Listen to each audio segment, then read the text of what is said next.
Hello, ladies and gentlemen, boys and girls, and lovers of drones everywhere. Welcome to Thursday Night Live. Oh my goodness, we're back again.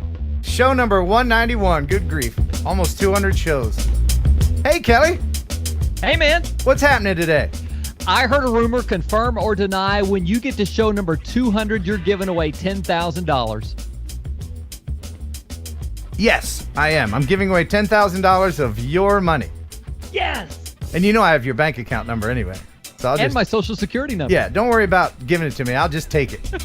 Welcome to the show, everybody. If you're new, please let me know. Thanks, everybody, for the pre-show super chats. Ken, a.k.a. 40 Poe, for $5 just got here. Did I miss the pre-chat train? I don't believe we've ever done one of those, but that would be fun. Maybe next week. Brad Alston, River City, RVA with $5. Nice. Jason is on tonight. Can't wait. Going to be a great show. Yes. Jason Schappert from RemotePilot101.com. Yes. So you're telling me we've got you, we've got me, we've got Jeff Sills, we've got Jason Schappert. That's a whole lot of good looking right there. I don't know if the show can handle all that sex appeal. Well, I've went ahead and brought it back a little bit with the very homely, very ugly Ken Dono from OriginalDobo Channel. So that's going to even things out. Just kidding, Ken. I know you're watching. You're gorgeous. You're a gorgeous man. So he's going to come on tonight. We're going to talk about some very important stuff in the FPV world.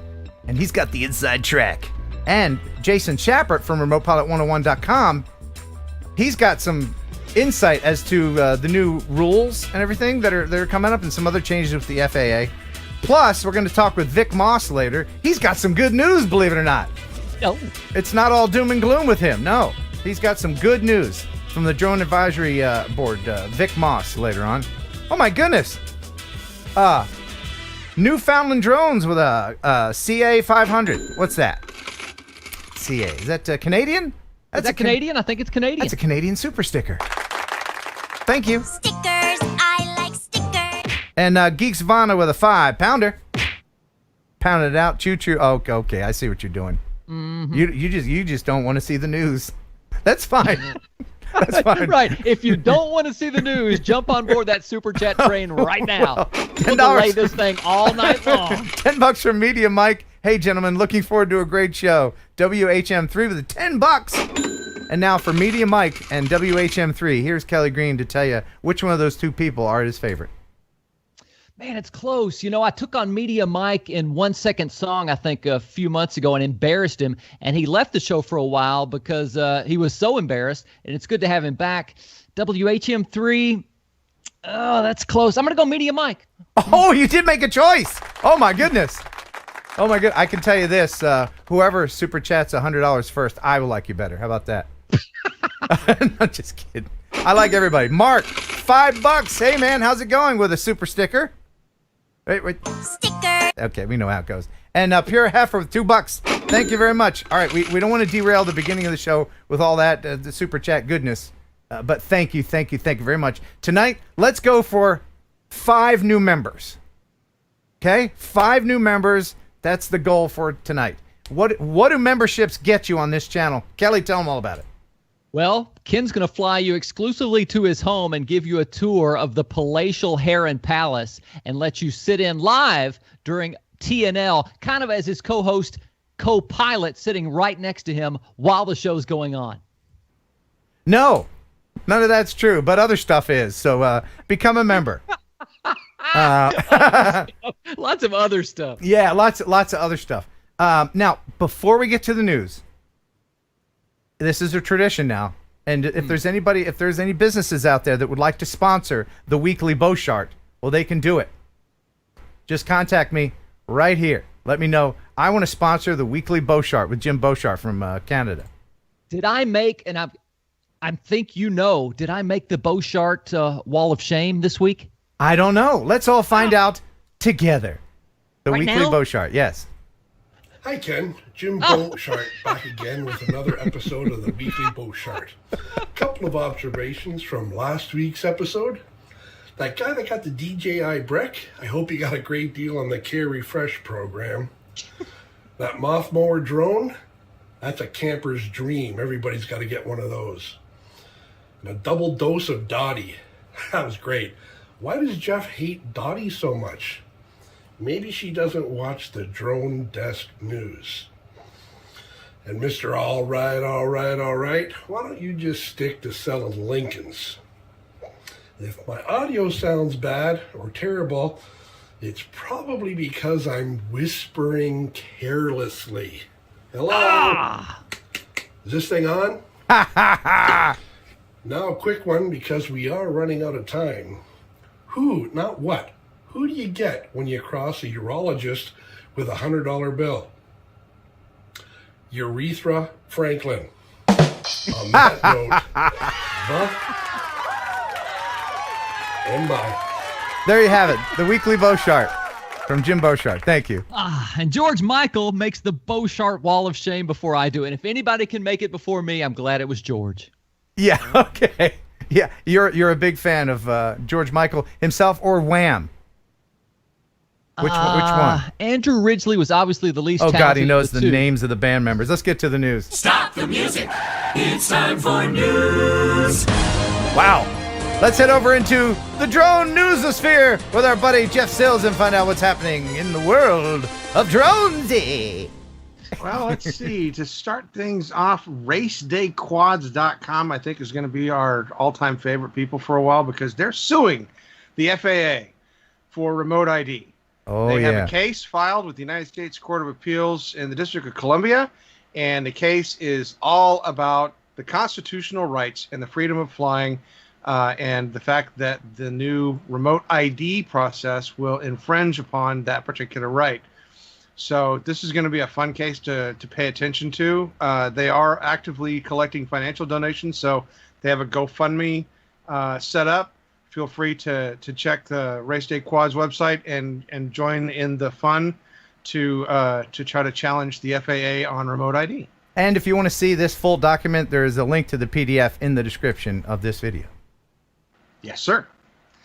Samsung has decided that they're going to start launching a drone delivery service for Galaxy buyers in Ireland. And their great idea is to use drones to deliver Galaxy phones to customers. Okay. Yeah. They plan on expanding this drone service nationwide, but right now they're just doing it about 200 kilometers west of Dublin. And essentially, they're going to put a phone in a drone and fly it out and deliver it. The old drone phone. Hoping it don't drop it, but okay. Why are they squatting in the picture? I mean, I know the drone is short, but that's throwing me off for some reason. Should that be? They can stand. They don't have to be like, hey, look at, you know. I don't know. I just grown adults squatting. If they're not catching a baseball, it's kind of off-putting to me. But yeah, the old drone phone. All right. Yes. All right. So next in the news, we have some drone footage that captured an implosion of a bridge over an Illinois river. Brought down an old bridge in Utica. Cool. The bridge on Route 178 crossed over the Illinois River.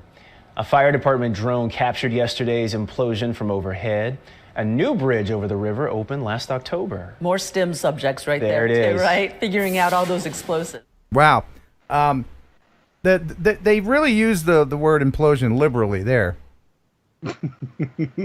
Right? I mean, it's not really an implosion. If it's usually with buildings that you talk, not to nitpick, but, you know. Yeah. An implosion is when you cause a structure to fall in on itself and it just plunked down the water. But implosion is a cool word, so sure, let's use it. Yeah, well, you know, watching a bridge blow itself to pieces is still fun and exciting. Yeah. So glad I was able to find that one for you Heck guys. yeah, man.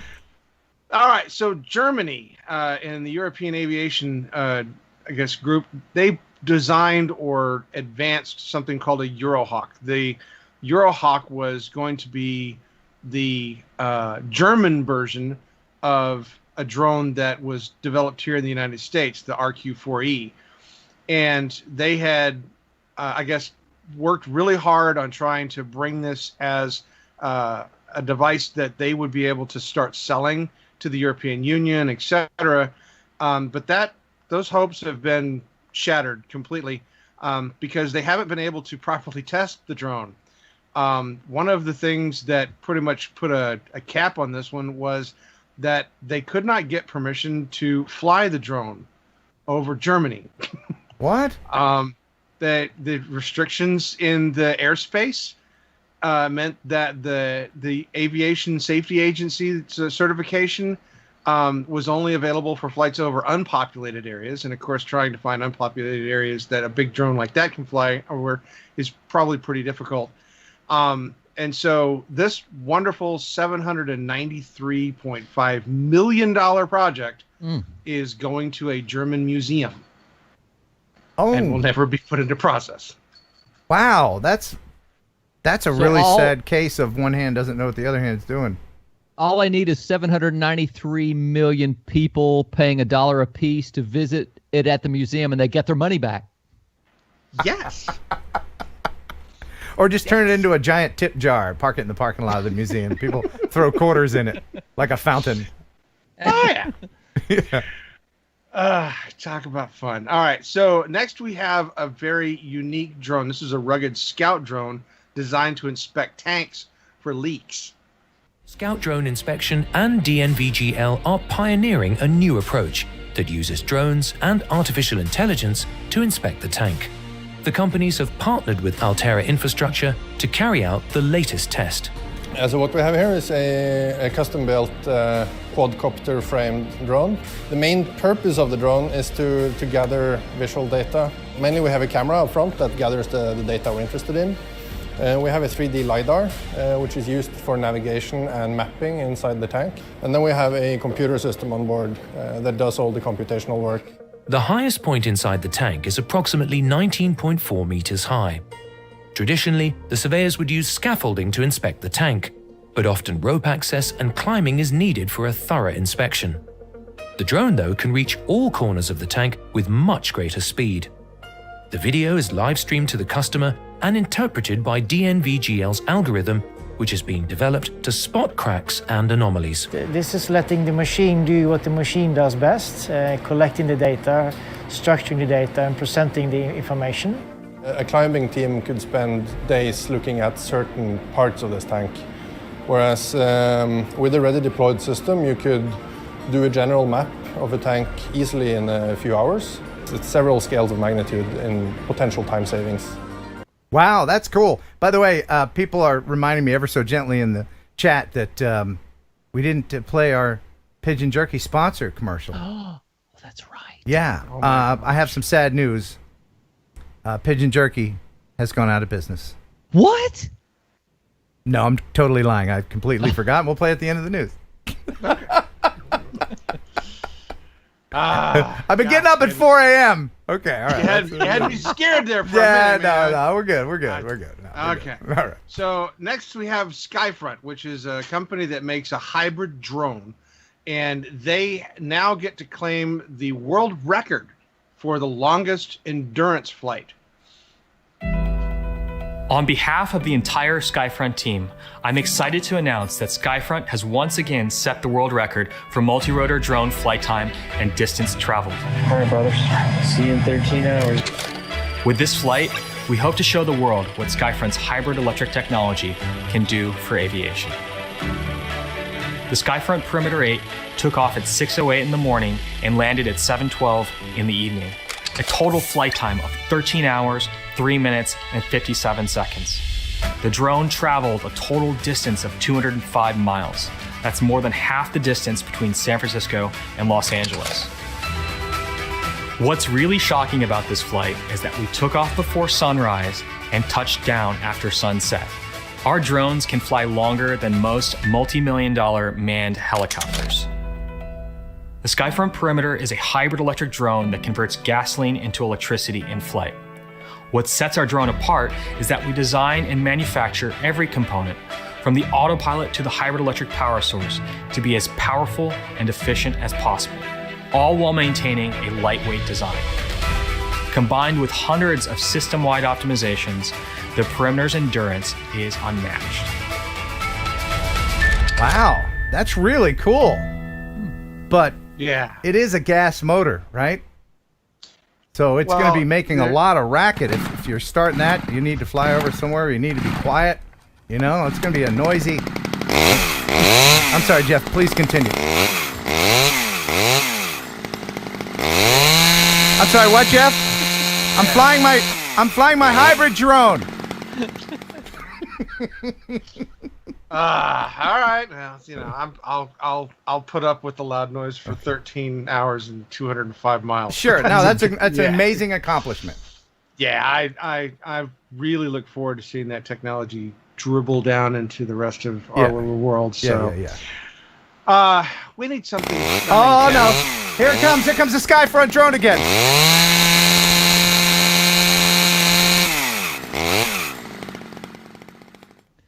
Sorry about that. It's so unpredictable.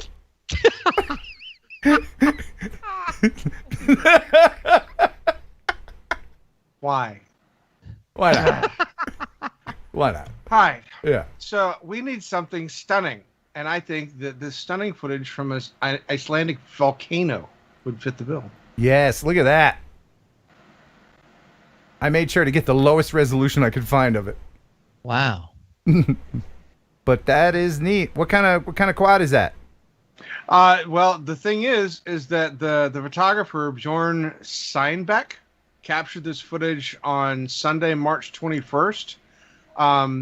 It doesn't specifically state what type of drone he was flying, but from the speed and the looks of it, it would probably be an FPV drone of some type. You mean maybe one of these? Could he fly it into the volcano for me? Would he do that for me? Boop. Hate that. Yeah. Thing. Okay. I know I didn't see any props in the frame, so it couldn't have been that. Ooh. Yeah. Ooh. But that is amazing footage. Yeah, that is some absolutely incredible footage, and I love the ending when it just skips the top of that. That's just amazing. Yeah, it kind of went through the molten magma. According to the chat, it legitimately was a DJI FPV drone. Oh, okay. So did they recover it after it crashed on the other side of the volcano? Did they get all the pieces? Are you saying the DJI FPV is the new GoPro Karma? Is that what you're saying? Yeah, pretty much. Yeah. Oh my. Yeah. Oh my. That's breaking news, Jeff. Yeah. Well, I mean, that's just my opinion. People who buy it don't. If you don't want the capabilities of a Mavic and you want the limited capabilities of a real heavy and slow FPV quad, well, this is your boy right here. It's not a Mavic. It's not an FPV quad. It's neither. Get one. Use the link in the description. Back to you in the newsroom. All right. So we need to give Ken something that he can sink his teeth into. And so the next story is all about First Amendment. And this particular photographer is fighting against surveyors that wanted to shut him down. Oh, this pisses me off so much. Check this out. Michael Jones is a North Carolina photographer and videographer who started operating drones several years ago.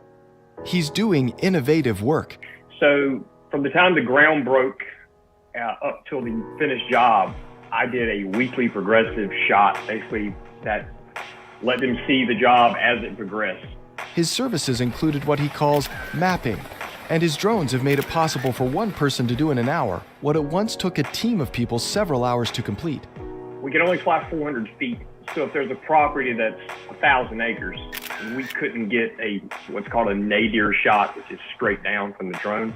So we had to get multiple pictures of this property, so up to 1,000 pictures may be taken. Then the software will stitch those pictures together via the metadata in the photo. Things were going well for Michael's business until the North Carolina Surveyors Board found out what he was doing.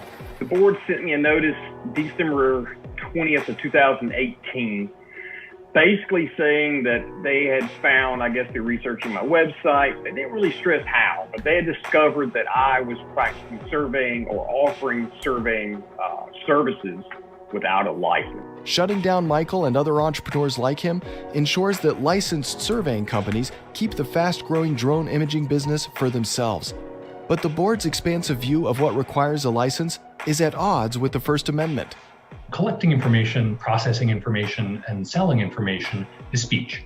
Surveying, by contrast, is legally establishing and recording property boundaries.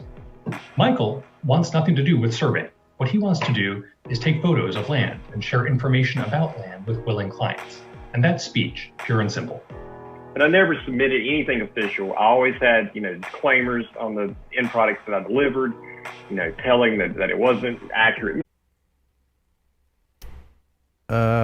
Is it going to recover? Is it going to recover? Oh my God.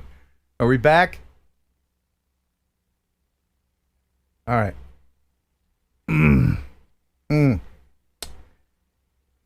This time I got to blame the computer. Are we back? Oh, we lost hundreds of people. Just us cool people. All right, it's back. All right. All right. So, let me see if I can get everything back. My computer just shut down, went black. So that's going to be something that Jeff's going to have to look into. Let me see if I can get the fellers back. Oh my God. Is my face red? I'm trying to breathe without having a coronary. I'm just going to very calmly put everything back together. We're going to call Jeff. Calling Jeff.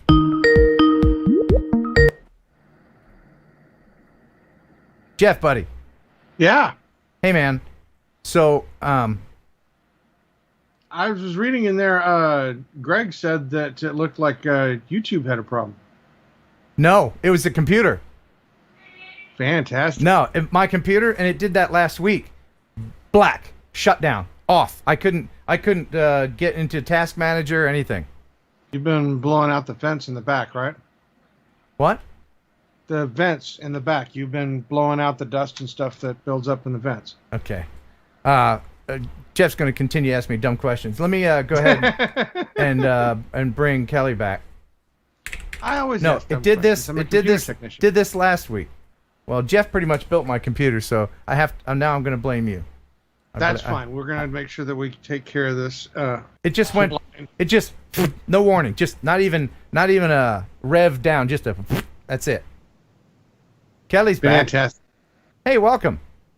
Hey, man. I don't know what happened, but your face is redder than Tater Rogers' neck right now. No kidding. No kidding. That's me gulping down my ulcer that's forming.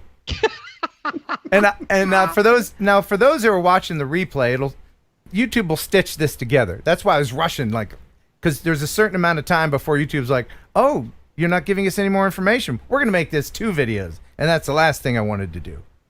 So, thankfully, that isn't the case. And it looks like people are trying to come back now. If it looks blurry, then we'll just wait for the wife to go by. She had to get something. Oh, she's getting her phone charger. If it looks blurry, just reload. Did you just honker? I tried to. Oh God! All right, all right. So, did it freeze on that Johnny Knoxville looking dude? Yep. Okay. So now the guy with the really bad hair dye. Oh, we don't know that. He could just have jet black hair. That's all. Yeah, now I have to bring everything back. I can't see the chat. Stand by. Now would be a good time for a joke, maybe, or something. Kelly. You want a joke? Oh, I got anything. Just give a poem, juggle, something while I'm doing this. A Spanish-speaking magician tells the audience he will disappear on the count of 3. Then he says, 1, 2, and poof, he disappeared without a trace. What? All right. No, I'll give that one to him, yeah. I don't get it. I don't get it. Maybe because I'm half listening. Yeah, you're only half listening. All right, well, let's see. Let's try to pick it up from right exactly where we were. Let's see. We're talking about the surveyor. The surveyor guy. Yeah, that was actually an important story, so. Michael Jones is a North Carolina photographer and videographer. So we were right about, where's that Johnny Knoxville dude? Ensures fast-growing drone imaging business for themselves. But the board's expansive view of what requires a license is at odds with the First Amendment. Collecting information, processing information, and selling information is speech. Surveying, by contrast, is legally establishing and recording property boundaries. Michael wants nothing to do with surveying. What he wants to do is take photos of land and share information about land with willing clients. And that's speech, pure and simple. But I never submitted anything official. I always had, disclaimers on the end products that I delivered, telling that it wasn't accurate measurement. It definitely wasn't accurate enough for surveying. Michael is far from the only drone operator who's been targeted by North Carolina's surveying board.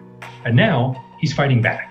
He's teaming up with the Institute for Justice to sue the board, to vindicate his First Amendment rights, and to get his business back in the air. Drones have enormous potential, but that potential will never be realized if small business entrepreneurs are held back by protectionist government boards. Wow, that is really lousy of the surveyor. Now, I can understand they want to protect their jobs, but, technology moves on. I'm sure that the horse-drawn carriage people are upset when these motor cars started coming out. What are we going to do with all our horses? You don't have a horse license for your motor car. Just put a little disclaimer right at the beginning of the video. This is not a surveying video. So yeah, he's got the rights. He's going to be able to go back in business. That's BS. That. Well, we need something to cheer us up then. I think it would be a great idea if we had some video footage of, say, people falling off of a waterfall. Yes. In a controlled fall. Yes. Let's do that. 2 professional kayakers pulled off a big stunt on the Big Island. It's unclear if they needed a permit. Dane Jackson and Hayden Voorhees paddled over Rainbow Falls in Hilo yesterday. They make it look easy, but the pros have spent years doing this around the world. They're the first people to make the 80-foot drop over the right channel of the waterfall. All right. So, just for a second, I'm going to pause it there. So, if I say professional kayaker, what are you envisioning? What would a professional kayaker look like? A guy with a beard. Jeff, you want to got a beard. Right. Beard, open-toed shoes, man bun, right?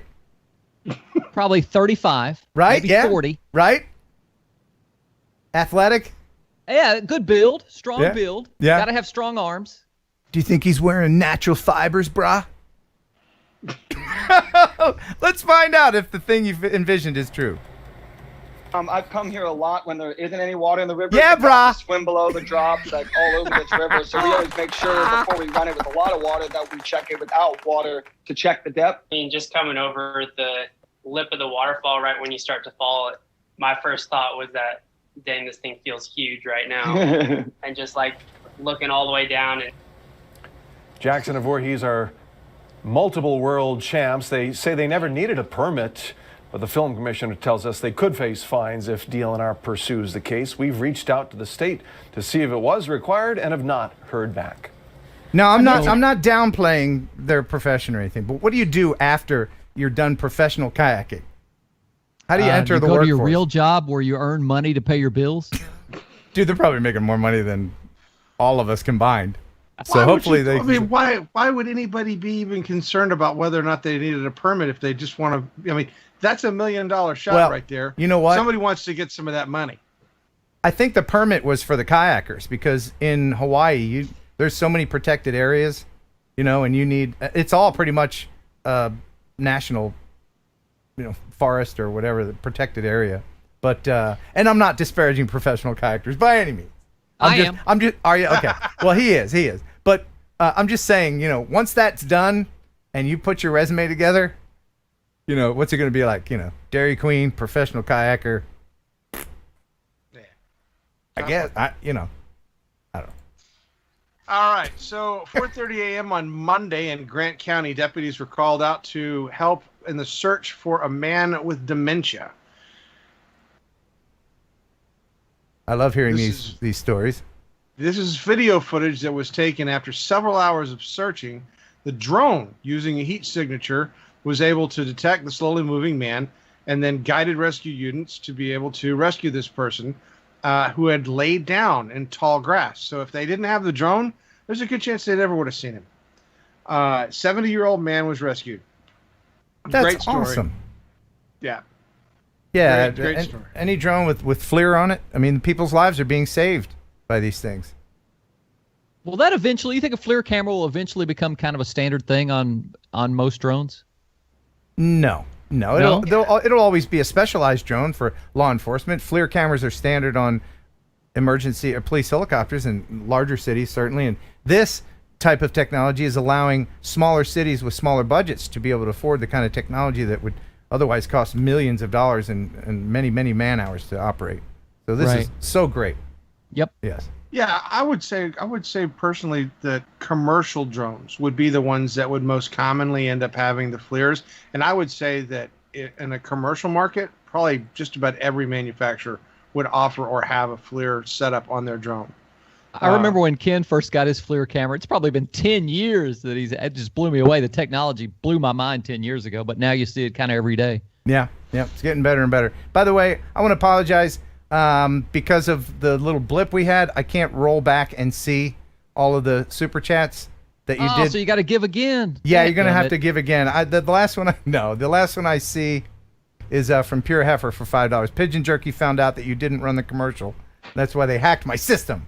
We're gonna shut it. Or either that or it was DJI because I was talking about what a piece of garbage this is. RSP drone photography with $5. I think you need to turn your lucky clock back on. Yeah, why's your clock off back there? Oh, it is? Oh, man, what the hell? That's what's going on. Did I mention I get up at 4 a.m.? That's wearing on you, isn't it? Yeah, it is. It is. Now, I haven't been napping during the day. I'm going to have to start napping. To take one of those old guy naps, when I'm sitting in my big Archie Bunker chair with the blanket over my legs as I'm watching golf. I saw your morning show partner in the chat. Oh, you did? Is he in there? He was a few minutes ago. Until it bleeped out and shut everything down? Yeah. Well, if he's still in there, let's share a promo right here in the middle of the news. This is from the morning show from yesterday. Kelly, you'll like this one particularly. Rock 98.3 WJLI. Here's some fun stuff the Brew Crew Morning Show's gotten into lately. You are a Trekkie. Oh, absolutely. I'm a diehard Trekkie. Okay. And just the technology that they had on there. They had those communication devices, and they're pretty much cell phones, that we have today. Oh, yeah. Yeah. And what else? What else on Star Trek? Oh, yeah. When they go into battle and they turn on their lightsabers on the Enterprise. Oh, that's impressive. Yeah. They're like just zipping people's heads off there. And, I mean, in the words of the immortal Data, and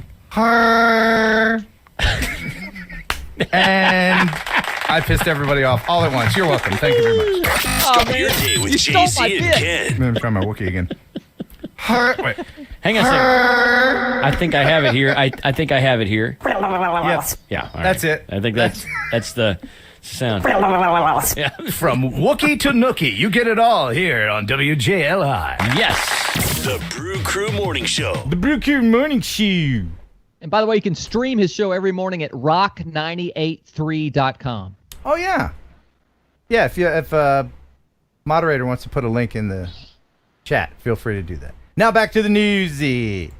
All right. So that you guys have done torturing science fiction. Okay, so last year, a filmmaker by the name of Dave Betty was working on a documentary with the Navy, and it's centered around a destroyer called the Arleigh Burke, an Arleigh Burke destroyer called the USS Kidd, and they had an account of an encounter with drones. They were in a low visibility situation, and the ships were surrounded by drones or UAVs that pursued the service vessels for a good period of time. This was over the California's Channel Islands, and it happened over a number of days that these unidentified aircraft would show up and start circling around or interfering with the ships. Now, I wouldn't imagine that these would be our type of UAVs, because the ships that were conducting these maneuvers were hundreds of miles off the shore, and I'm not expecting too many of Mavics and Phantoms to be going 100 miles out into the ocean. But the simple fact that there is yet no explanation as to what was around these ships, and an Arleigh Burke class destroyer's got some pretty serious detection stuff on them. I'm not imagining that they're faking this. Right. So, yeah, All right. Hopefully, we'll find some more information out. This happened back in 2019. There's an investigation still pending. All right. And speaking of investigations, yes, the police department in Simi Valley, California, are currently doing an investigation of a suspected drug dealer who used his drone to deliver heroin to customers. Well, at least it was camouflaged. What an idiot. Hey, let's paint it all kinds of different colors. Nobody will see this thing coming in. Stupid. Yeah, so his great idea was to fly heroin and methamphetamines with his drone to different customers, and they were able to arrest him while he was operating the drone. Yeah, So, yeah. yeah. Now, I'm not a criminal, but I am a college graduate, and I came up with the perfect idea for drug dealers. I'm trying to help you. Should I share my idea? Oh, no, by all means. Just take the floor. All right. Well, it's very simple. If you're a drug dealer and you got your heroin or your meth or whatever you're selling, tie it to a balloon, a big balloon, right? And then, you can sell, right, and then cops come. No drugs. You're welcome. Right? It's on a balloon. What are they going to do? Shoot it down? I don't think so. You're not left there with a controller. I think I thought of that during a fever dream. But I think what I'll do is I'll get more. I'll get one of these and paint it rainbow color and then use it that way. That's what I'll do. That's a smart thing to do. Oh my God! All right. I'll say that there's probably a lot of negatives for that one. So all right.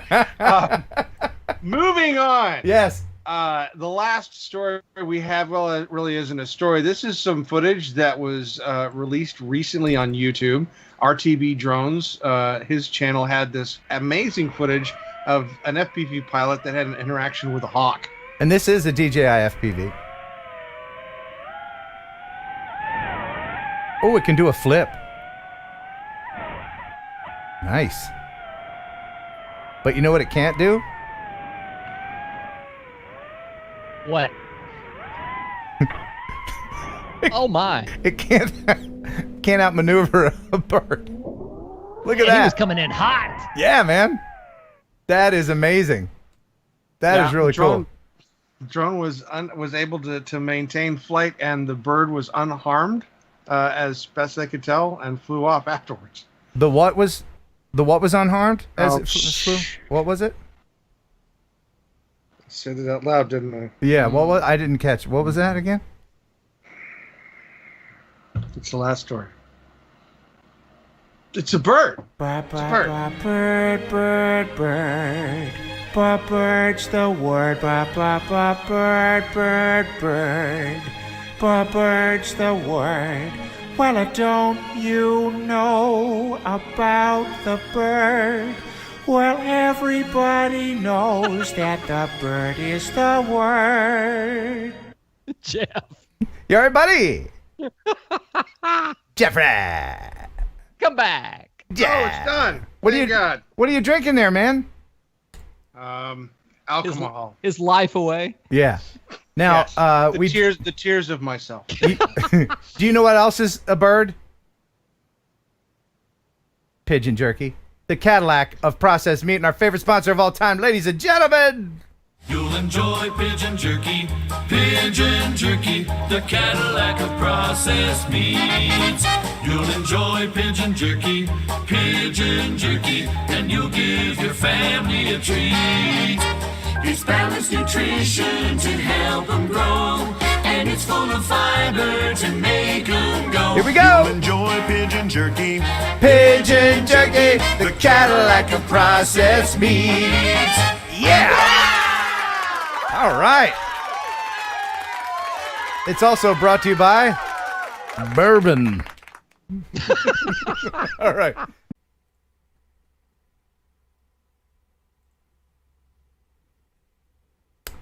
Okay. All right. All right. All right. All right. We're having serious problems. Probably the most serious problems I've ever had with this stream. Bibbidi bop. All right. So there's something going on with my computer, clearly. And that is a Jeff thing. And while I try to slow down my heartbeat, I'm going to try to bring the fellers back. I apologize. Thanks for coming back just to see how red my face is. I tell you, I spend the better part of 2 days putting this together. And then when something like, I don't know, a missing driver or something in Windows happens, or some kind of update or whatever, it's just disheartening. And I apologize to you because I don't know how to fix it. Let's call Jeffrey back. Jeff, we're on the air now. How do we fix this? How do we fix this, Jeff? I'm not sure. This is the worst train wreck. I'm almost tempted to just say a couple of questions. Yeah. I'm going to ask a couple of questions. Do you have the AC unit on upstairs, correct? Yeah, it's not overheating. It's not overheating. No. Okay, so you don't have any excessive heat coming from the don't ask front me. of the... Yeah. Okay. Yeah. Okay. All right. It's not overheating. All right. Well, that's something that we're going to have to check after the show. I think this is after the show. I think the show's done. No, the show's not done. What can I do if it's going to happen every 30 minutes? Well, I mean, the thing is I'm not sure why it's done it twice. The computer hasn't done this to you all day. No, it hasn't. So it's a fine temperature in here. Yeah, I don't know. I mean, the only other thing I can think of is ventilation. That's the only other thing. Okay. So, well, I'll hire a computer guy to help me instead of an air conditioning technician. Sorry, Jeff. I'm just a little pissed off. Not at you. No, that's fine. That's a computer guy. So. Yeah, you're a computer guy. You're not doing much now, but I'm here for moral support. I think it's Wirecast or something. But Could be why a combination of stuff. Why so would it just go blank like that? Why would it do that? That's something that I would have to check in. I don't trust it now. I don't trust it. Yeah. Show's over. Thanks for watching. Appreciate it. I think I'm done. I think I'm done with all of them. I think I'm done with this. It's too stressful. You're gonna break everybody's heart. You keep saying that. No, this. I'm not kidding. I spent 2 days putting this together, only to be stopped by a fucking driver or whatever. You had 191 shows so far. Yeah, that was a good. That was a good run. No. And you've had worse situations happen. No, I haven't. No, this is the worst. Yes, you did. No, you had a power outage that shut down. Yeah, but we knew what the problem was. We knew it was a power outage. Yeah. This is just some mystery thing, and I know all you Mac guys. Oh, I got a Mac running on my do OBS. Thanks for the suggestions. No. All right. Well, I don't know what to do. Hey, welcome back. What do we do? End the show? Put it in foil, save it for next week? Well, obviously, you and I are going to spend some time offline working through this, and I'm going to get some time logged into that computer. So my suggestion is to continue doing the show as best you can. No, man, it's like you're tied to the pole and the firing squad and the drums, brrr, you know. It's like you got crosshairs. It's going to happen any second. There's no lead up. It's not like, okay, here we go, 10, 9. It's like I'm in the middle of saying something and, and then we freeze. Yeah. All I got to say is all this drama of deciding whether or not to continue doing the show is better than the actual show, so I'm just going to sit back and watch. Well, I apologize to all of our guests and all the great stuff that we had planned. What can we do, Jeff? You're telling me that you want me to match? I want to do something proactive. I don't care if we're Oz by streaming. Drone says there's some YouTube problems going on, but I wouldn't think that would shut down your computer. No, I wouldn't shut the computer down. No, it's the computer that's just saying. It's going to be ventilation. So it's not ventilation. You can keep saying it, but I can. I'm doing the computer. I'm doing a virus scan right now. No, a virus scan is not going to solve it. The computer does not power off.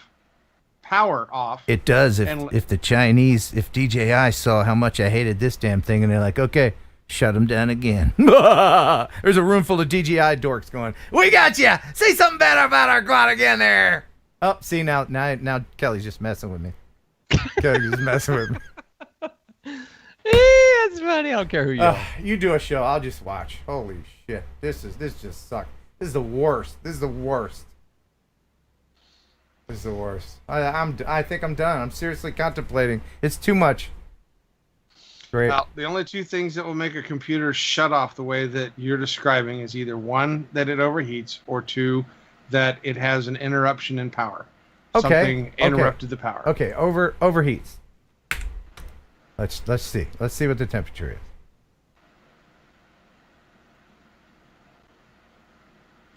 It's not overheating.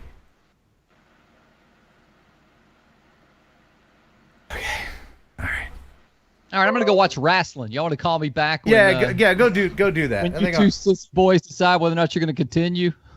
I just need a minute. I think I need some emergency Raz. I think that's what I need. Now, wouldn't that be funny if it shut down in the middle of the emergency Raz? I think I'd be done then. If it does it again, that's it. I'm not coming back. To hell with this. I apologize to everybody watching. I love you. I mean it. This is a safe place where computers can't shut down. Nothing bad ever happens. Just kidding. Original Dobo in the chat says same thing was happening to him. What? Yep. No. Yep. Well, you know what that makes me want to do? Makes me want to break the rules. Oh my. Yeah, that was me. I'll admit it. I farted in the Raz. What are you going to do about it? It's my Raz! All right. Anyway, Jeff. Where's Jeff? There he is. Thank you so much. And I'll talk to you later. Oh, yeah. Okay. See you later. Thanks for stopping by. Now get out. I can't get past this. Kelly, cheer me up. Do something. My jokes aren't going to cheer you up, man. And we had so many great super chats and they're all gone. I know somebody chatted $20. I can't go back. Thank you. I can't go back and see any of that. I can see a few, but man, I can only go back 3. Do we risk it and move on? What do you want to do? Onward and upward. Okay. Here's Kelly with a lame joke while I bring in Ken Dono. And we were going to talk about this. This is what you see on the DJI.com website when you go to buy an FPV air unit. It says, don't buy the air unit. Buy this shitty FPV quad. So let me call... seriously, if it happens again, that's it. Show's over. I'm not even going to come back. Now here's Kelly. Right, Kelly this joke is probably going to shut the show down. You ready? Okay. What happened to the guy who didn't pay his exorcist? His computer shit the bed. That's funnier than the punchline I got. Roll on. Okay. All right. I apologize to people with children. Now you're going to have to explain the word that they hear every day on every TV show and every movie. But Ken said it. Oh, I got more. All right. Ladies and gentlemen. It's Ken Dono. Hey. Can I tell you the past 10 minutes of me watching you have, a breakdown? complete Ken meltdown? Yeah. Has been probably the most entertaining 10 minutes because I've been there. You know how many times I've been there where my audio's not working? This is the fact of dealing with live streams. But you got to always remember, why do people come to the show, man? They come to see you. They don't care about everything else, man. They just come to see you, have a good time. It's Thursday night, right? Yeah, so you're right. Yeah. You just gotta sometimes you just gotta walk away, sometimes step up. I'll walk away. That's why I drink on my show, man. But if it happens again, you know I what? will. Who cares? You know what? People are lose still gonna come back next week, man. My mind. You You know, it's computers, man. It is what it is. Okay. Maybe I need to start drinking. What are you drinking, Ken? Deep breath, man. Deep breath. Oh, yeah. I drank a lot before I came on the show, so just deep breath. I got it. All right. In one nostril, out the other. Exactly. All right. Well, thank you for being on, Ken. I appreciate it. No problem, man. And I apologize to Jason Schappert, who's in Florida right now watching, going, am I coming on? Did I tweeze for this? I mean, well, you know what? You may be on time with Jason, depending on what watch he's looking at. Oh, right, because he's got two of them to choose from. Exactly. Jason, So you go could be for the watch that'll make me look like I'm on time.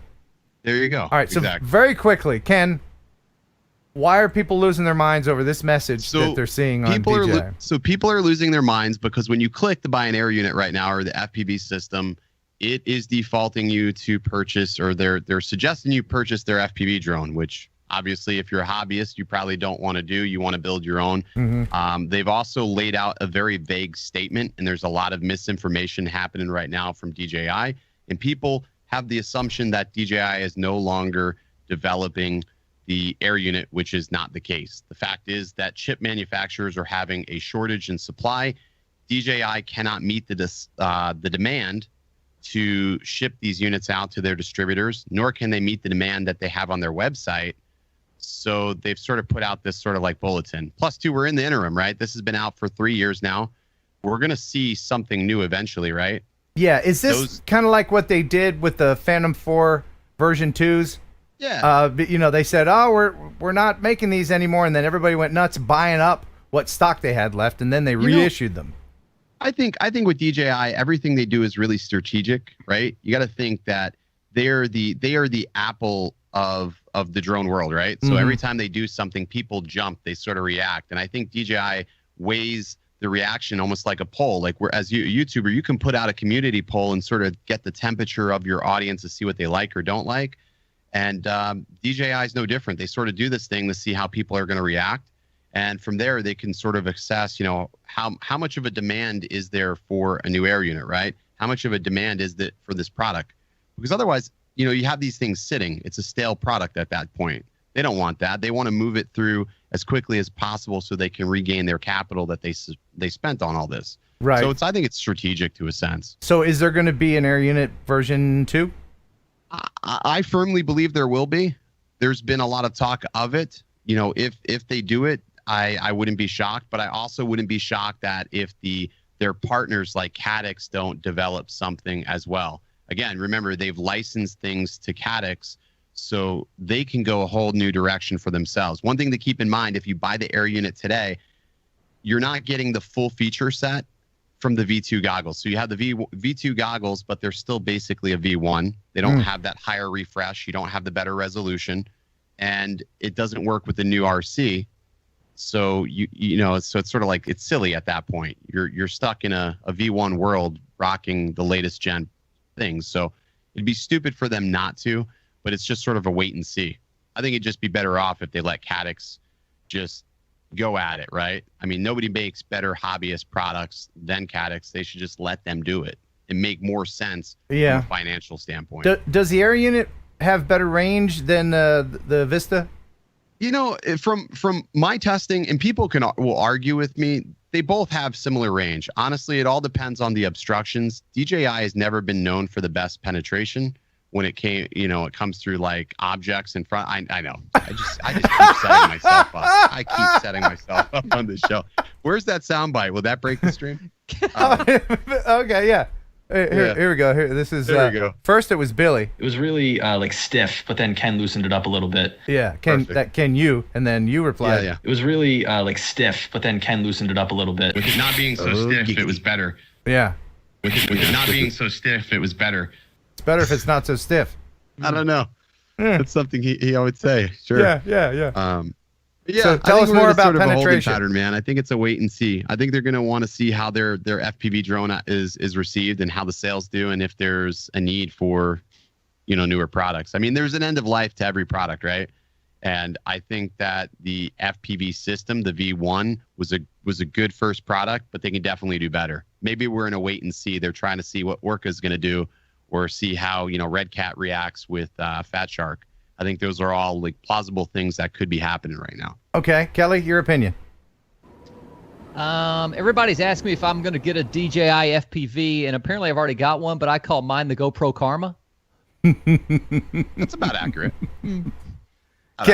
Ken, again, just to reiterate, how do you feel about this thing? You know, my thoughts on this have changed. I have been leveraging. Yeah, honestly, man, I've given it a good fair shake. I was pretty negative about it. I had a mixed feeling, but the more I fly it and the more I see, so here's the adverse effect. They created that product, and I was loving flying FPV. Nobody was watching the videos. Nobody cared about the videos. Along came that, and it's sort of like people became more interested because now they see, well, hey, if I get this and maybe I get a little bit better, I can graduate to this. Yeah. So there's a silver lining. That's right? exactly why I'm warning people about this, because one of the things that I'm not going to generalize and say everybody, that a lot of people, especially new people to the drone world, think is they buy the more expensive thing that they're going to have talent that goes along with it, and that's not the case. Okay, so there is a factor to that, and you know, people ask me all the time about settings and what I do with color grade, and I try to explain to people sometimes, you know, it has nothing to do with anything. It's just trying to shoot something in the right lighting. It has nothing to do with settings. It's just sometimes you have that perfect scenario, and I think that's something that gets lost when people watch our YouTube videos, because we have cuts and we make, you know, we let people see whatever we want them to see, right?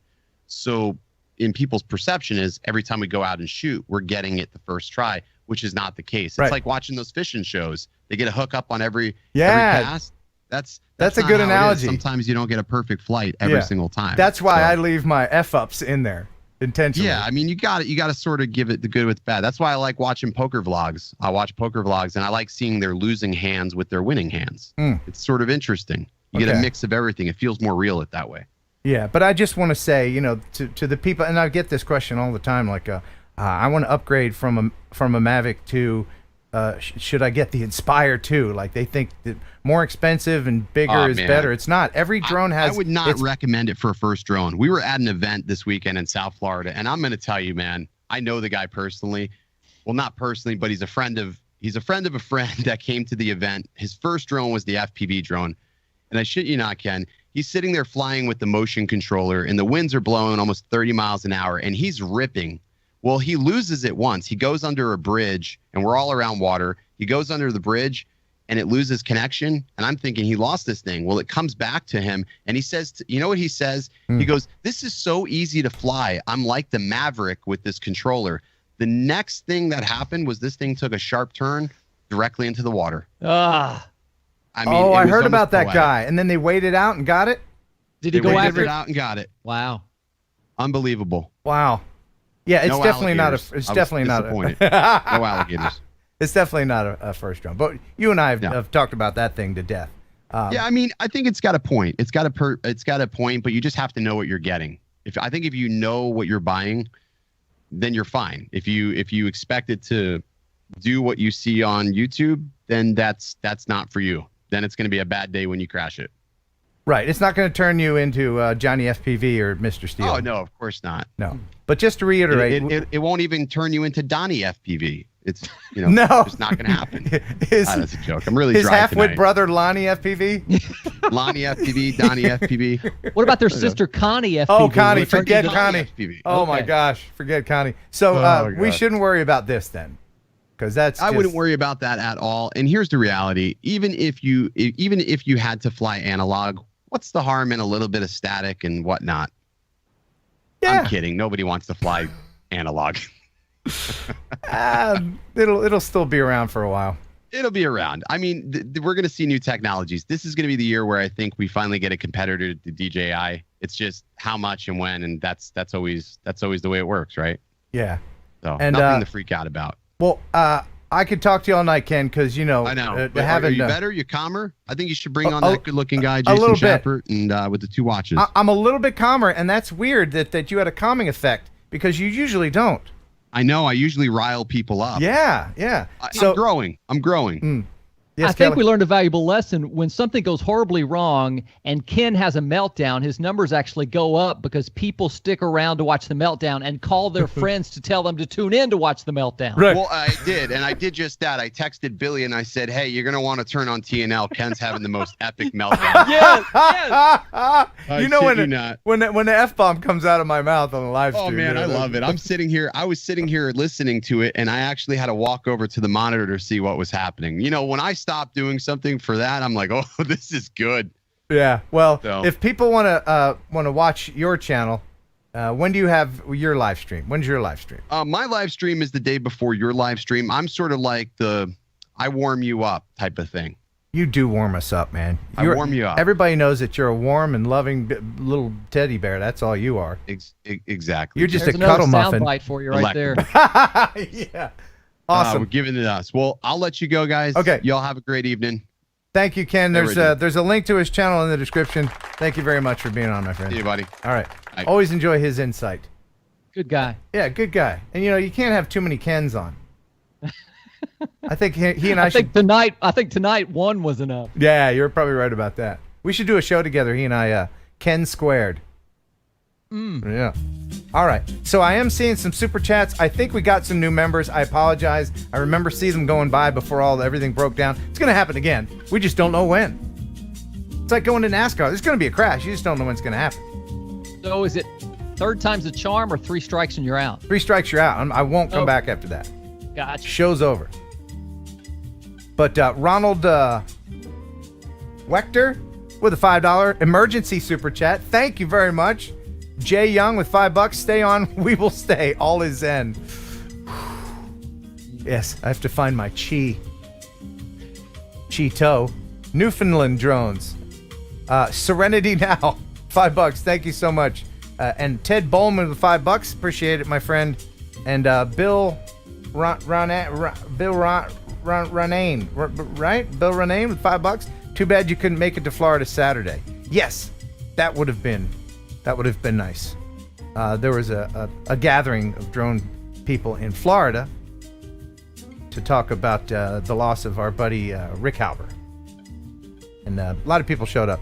Unfortunately, my car just arrived in Maryland today, back at the shop in which it was expertly created, and they're going to fix it for me.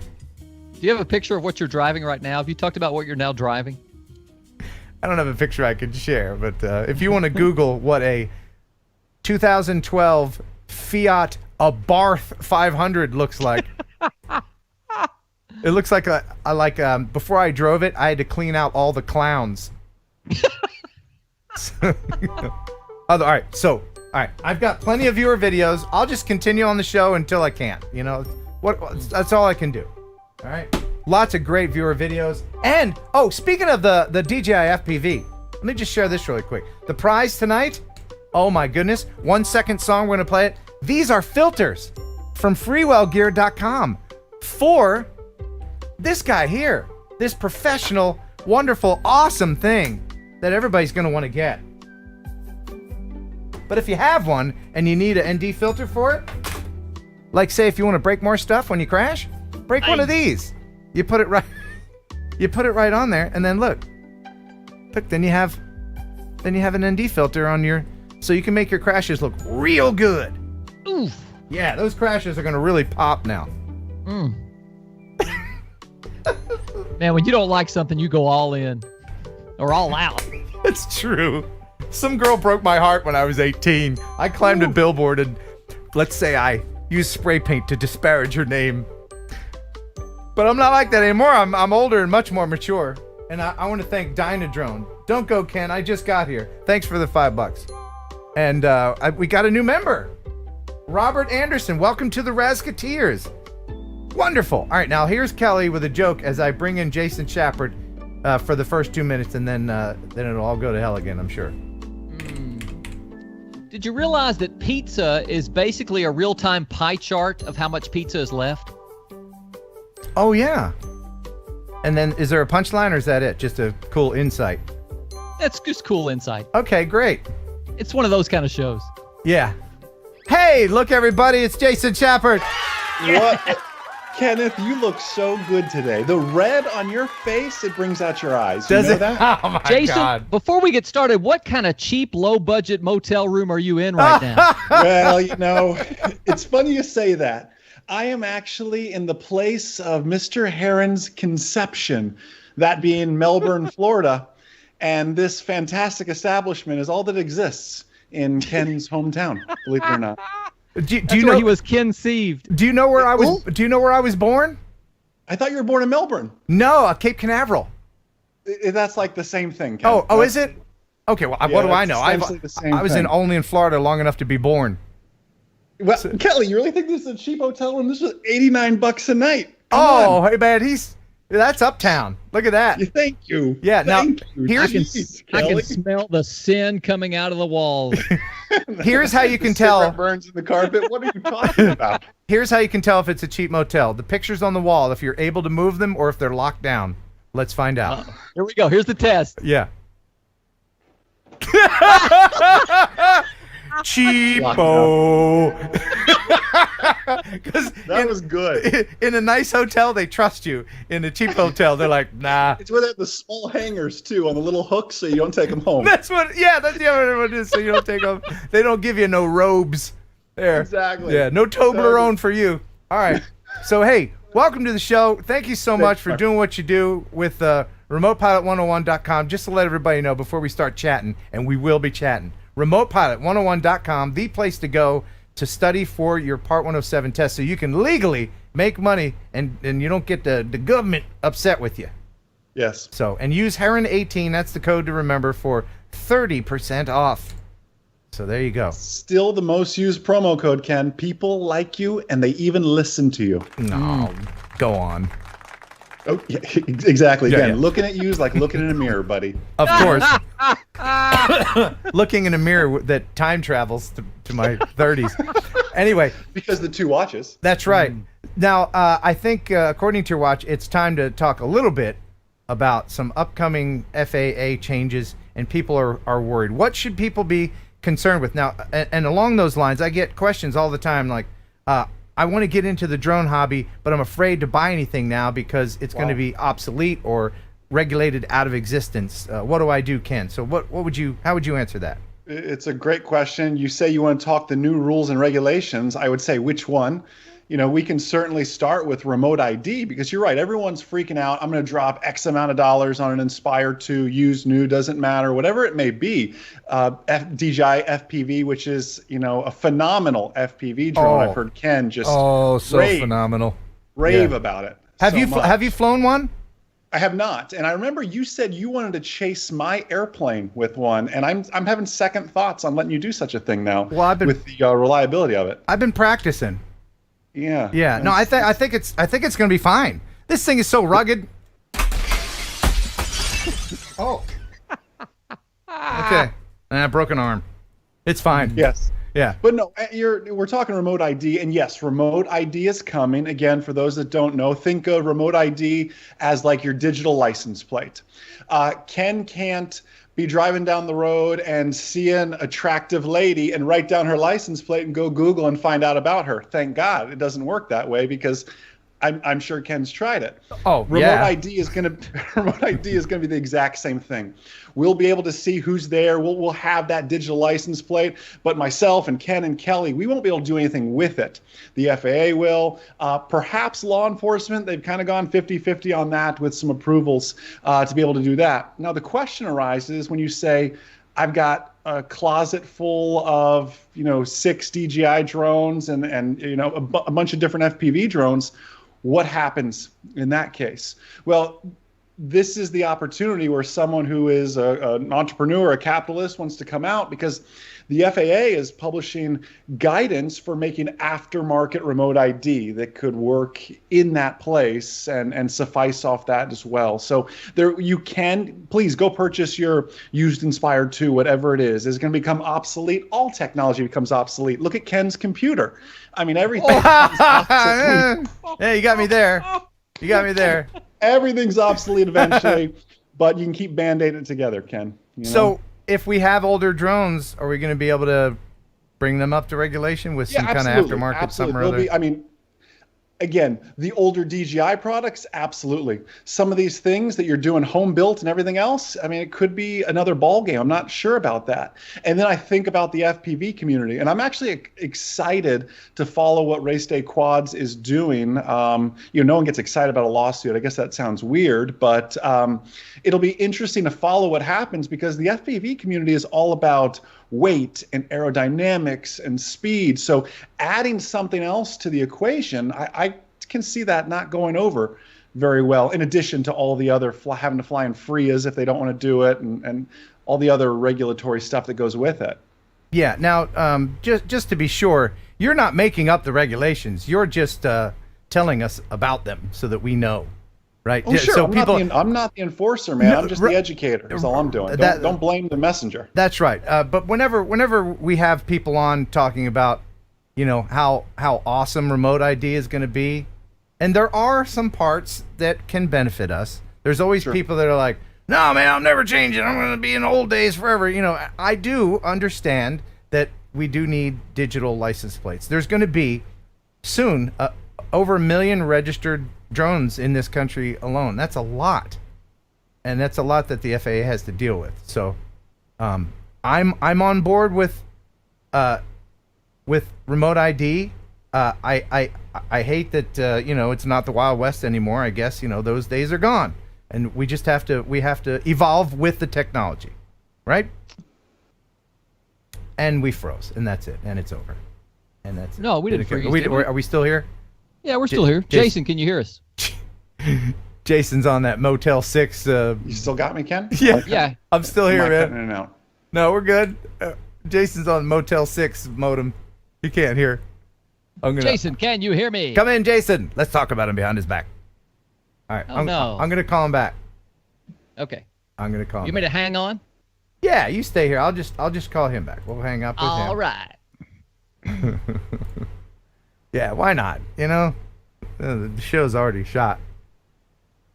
Hey, here's a fun drinking game. Whenever my face gets super red, have a drink. You'll be drunk by the end of the night. Man, why is there more people watching than ever? That's weird. Dude, they're here for the meltdown. They're not here for the drone information, the news, the videos. They are here. If you're here for the meltdown, hashtag I came for the meltdown in the chat. Hashtag I came for the meltdown. I never watch TNL except when it's messing up. Oh my God. All right, we're calling Jason back. I have a very, very carefully planned show, informational. Jason, you there? Well, it's that high quality internet in Melbourne, Florida. They can sure, send people to the moon, but I just can't Skype into old Ken Heron's show. Yeah, you got that no-tell motel bandwidth going on. I should have did the $99 a night room. I knew it. Yeah, Jason, does the code Heron18 also save me 30% at seedy hotels in Melbourne, Florida? You're spot on, my friend. I used it when I checked in. So, all right, let's try to get back on track before the next derailment. The ADS-B. Wow. Is there going to be ADS-B transmitters? Man, if you would have asked me this 12 months ago, do you remember when the DJI Inspire came out and had ADS-B in on it? And I thought, well, this is remote ID. And that never really came to fruition. And I don't believe ADS-B is going to be the solution. Remote ID it's going to be its own living, breathing thing, just because ADS-B is already so cluttered. When I'm flying in my manned aircraft, I see all the ADS-B traffic now on my iPad. And you'll see even the cars on the ground that are traveling, the fuel trucks, everything else have ADS-B as ground vehicles as well. So it's already so cluttered. I don't think the FAA wants to clutter it up anymore with that. And before we cut out to Ken, you said something. It's not that I'm super in favor of remote ID. My parents raised me to be a rule follower, I guess. Yeah. So I am going along with what we're given. And this is what the FAA has dished out to us. I'm an internal optimist. I choose to put a smile on my face and make the best of it and just educate others so they can go out and make a profit with this, unless they, want to do surveying in, where was that, North Carolina, and they want to get shut down from there. Right. But You know what I mean? That's my main goal. Is I want to help others. I want to help others play by the rules, and these are the rules we're given. So I'm just the educator on the side of this. Absolutely. It's not like I wear remote ID T-shirts to bed or anything Yeah, like no, that. that's what I'm saying. But the people that are chasing windmills and saying, "Oh, this sucks," and what target your anger towards the people that can make change. Your legislators and vote and do things like that. Don't just go to the street corner. This sucks. Yeah. Anyone? No. Okay. You're just yelling at nothing. Make the change if you can. But in the meantime, we have to follow these rules because there's nothing we can do about it. Really. Sure. So there's some other things that I wanted to talk to you about before the next screw up, and that is that there are some people that are thinking that they can take their 107 knowledge test online. No. At the FAA. So there's some confusion with this. So our initial tests, meaning this is the first time you are not a remote pilot. You're just a hobbyist. You want to become a Part 107 certificated pilot. You still have to go to an FAA testing center, a PSI testing center, pay the $160 it is now, and take your initial test. After that, you can go do this new FAA recurrent test that as of this date, as of today, March 25th, isn't out yet. And if I can be honest with you, Ken, I'm actually very thankful. I know Vic's coming on in a little bit. I'm very thankful for Vic helping out as well. I shot this stupid video 3 times, I think, saying the recurrent test is coming, the recurrent test is coming. And the FAA just keeps changing the date. And in typical government fashion, they keep pushing it back. So my advice to anybody out there, and I see a few in the chat as well, if you've got a recurrent test that's due at the end of March, you need to go take it at a PSI testing center because the FAA is not going to be ready. They're talking the middle of April now, and if I can be honest with you, I would plan to study for the recurrent test and still go to a PSI testing center. You can't bank on the fact that the FAA is going to make this thing out of thin air that quickly. So I would be ready to pivot and do both. Eventually, though, Ken and Kelly, you'll be able to, and Ken, your recurrent's still quite a ways out. Kelly, I can't remember when yours is. October. But October. So you got some time. You'll be able to go take it online and do it that way. They say there's going to be no charge to it, and there's going to be new topics covered too. Because now, after you, Kelly, go and take your recurrent, you'll be able to fly at night without a daylight waiver, which I know sounds like an oxymoron, but you'll be able to fly at night without that daylight waiver, assuming you've done the updated recurrent. Now, to that point as well, Kelly, you might be saying, okay, I'm October. You could go do your recurrent early, Kelly, so you get that nighttime ability. Now, the drone still has to be ready for night flying with our lights and everything else that falls under Part 107 from a regulatory standpoint. But you, as the remote pilot in command, Kelly, you might want to consider doing your recurrent early when this recurrent from the FAA actually comes out. Call it April, call it May, I don't know. How will that work? I mean, is there going to be some type of proxy watching me, or is it open book? Can I, nobody knows? We don't know, honestly. It's all online. So to give you some perspective, since I'm in manned aviation, I didn't actually have to go take the Part 107 at the PSI testing center. I did because I want to know what it was like as we're prepping people for this since 2016 now on Part 107 side. All I have to do is go take an FAA test on the FAA's website. It's 30 questions. You literally can't get them wrong. If you put in B, it goes, try again, Jason. And you put maybe it's C, try again. Okay, it's got to be A this time, right? You literally can't get it wrong. Wow. It's like Ken's dream test. It's just like, I will get this right. I wish high school was all like the way that. down to get 100%, and then it issues your certificate from there. I imagine it's probably going to be similar to that. But I have not seen this. Vic would be a great one to ask when you have him on. Maybe he has his hands in that a little bit as to what the user experience and user interface is going to be like on the FAA's website. I'm sure it's not going to be pretty, but it'll work. Yeah, but don't let your 107 lapse thinking that you're going to be able to just catch up with this online thing. Now, there are some people that have let their 107 lapse. What do you need to do there in order to get back up on the horse? You just need to take the recurrent. Now, when you lapse, you cannot go out and be a Part 107 operator. You can still be a hobbyist, have a great time crashing your DJI FPV, whatever it is, right? But you cannot go out and fly in furtherance of a business, is the famous word Ken likes to quote all the time. And it's genius lawyer talk, because that really means, hey, Ken hired me to fly over the radio station today, and I'm going to do it for free because he's my buddy. But the radio station's going to post it on their Facebook. It's furthering the radio station's business, even though no money changed hands. Right. Yeah, it's very brilliant wording. Let me back up to the daylight waiver thing. I have one that expires in 2024. Wow. So will I be able to hang on to that until, you think? Now, your recurrent's going to come up due before that, and you're going to operate off of our new rules and regulations instead. Yes, you can use your daylight waiver in the meantime until it's time for your recurrent if you don't want to take it a little bit early, but you have that option if you wish to. Now, to that point of taking it early, Kelly, I mean, you got to realize too, you are going to lose a few months because now May becomes your new renewal every 24 calendar months. However, is it worth giving up the May to October few months in exchange for being able to operate at night whenever I want and not have to use a daylight waiver or bug Ken to borrow his, let him be the remote PIC, all that sort of stuff? Do they issue new cards? Because I have one that's in my wallet that I got in 2016. It's a cool FA. It's got a hologram on it. It's got your name. It's pretty official stuff. I get it. No, they're not issuing new cards. So how it works right now is I get my initial card in the mail. It looks so great. You know, Ken uses it at the bar. If there's an attractive bartender, he tries to pay with it, and they go, "That's not a credit. Oh, that's my drone certificate." He says, "I'm so sorry. Here's my Visa. Here's my American Express Black card." That's over after that. Yeah. You have your card. You are to keep your past recurrent test with you, the most current one. So those two documents together make Ken or Kelly a current remote pilot.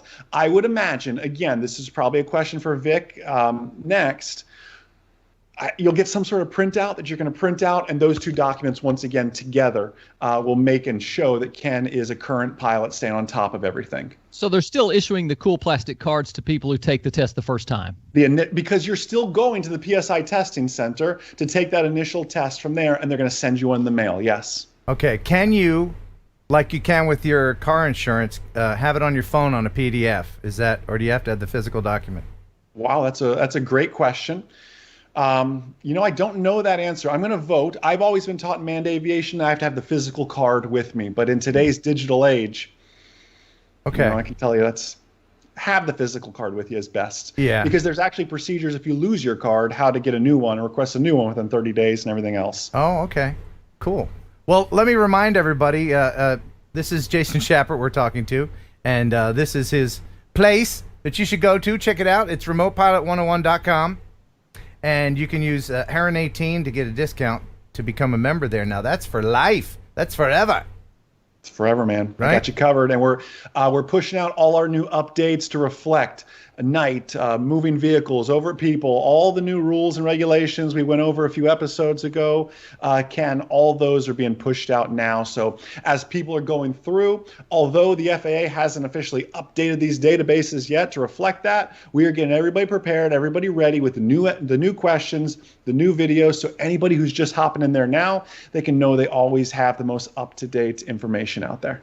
All right. Kelly, do you see any people with questions in the chat? I see a bunch of people posting some regulations. I don't know if that's a question, but I can't. Tater Rogers in the chat asked Jason what is his favorite watch brand. Oh, wow! It's my pigeon jerky watch. Actually, of you course. don't have to. There's no daylight saving time. It just connects to the pigeon carrier and via satellite.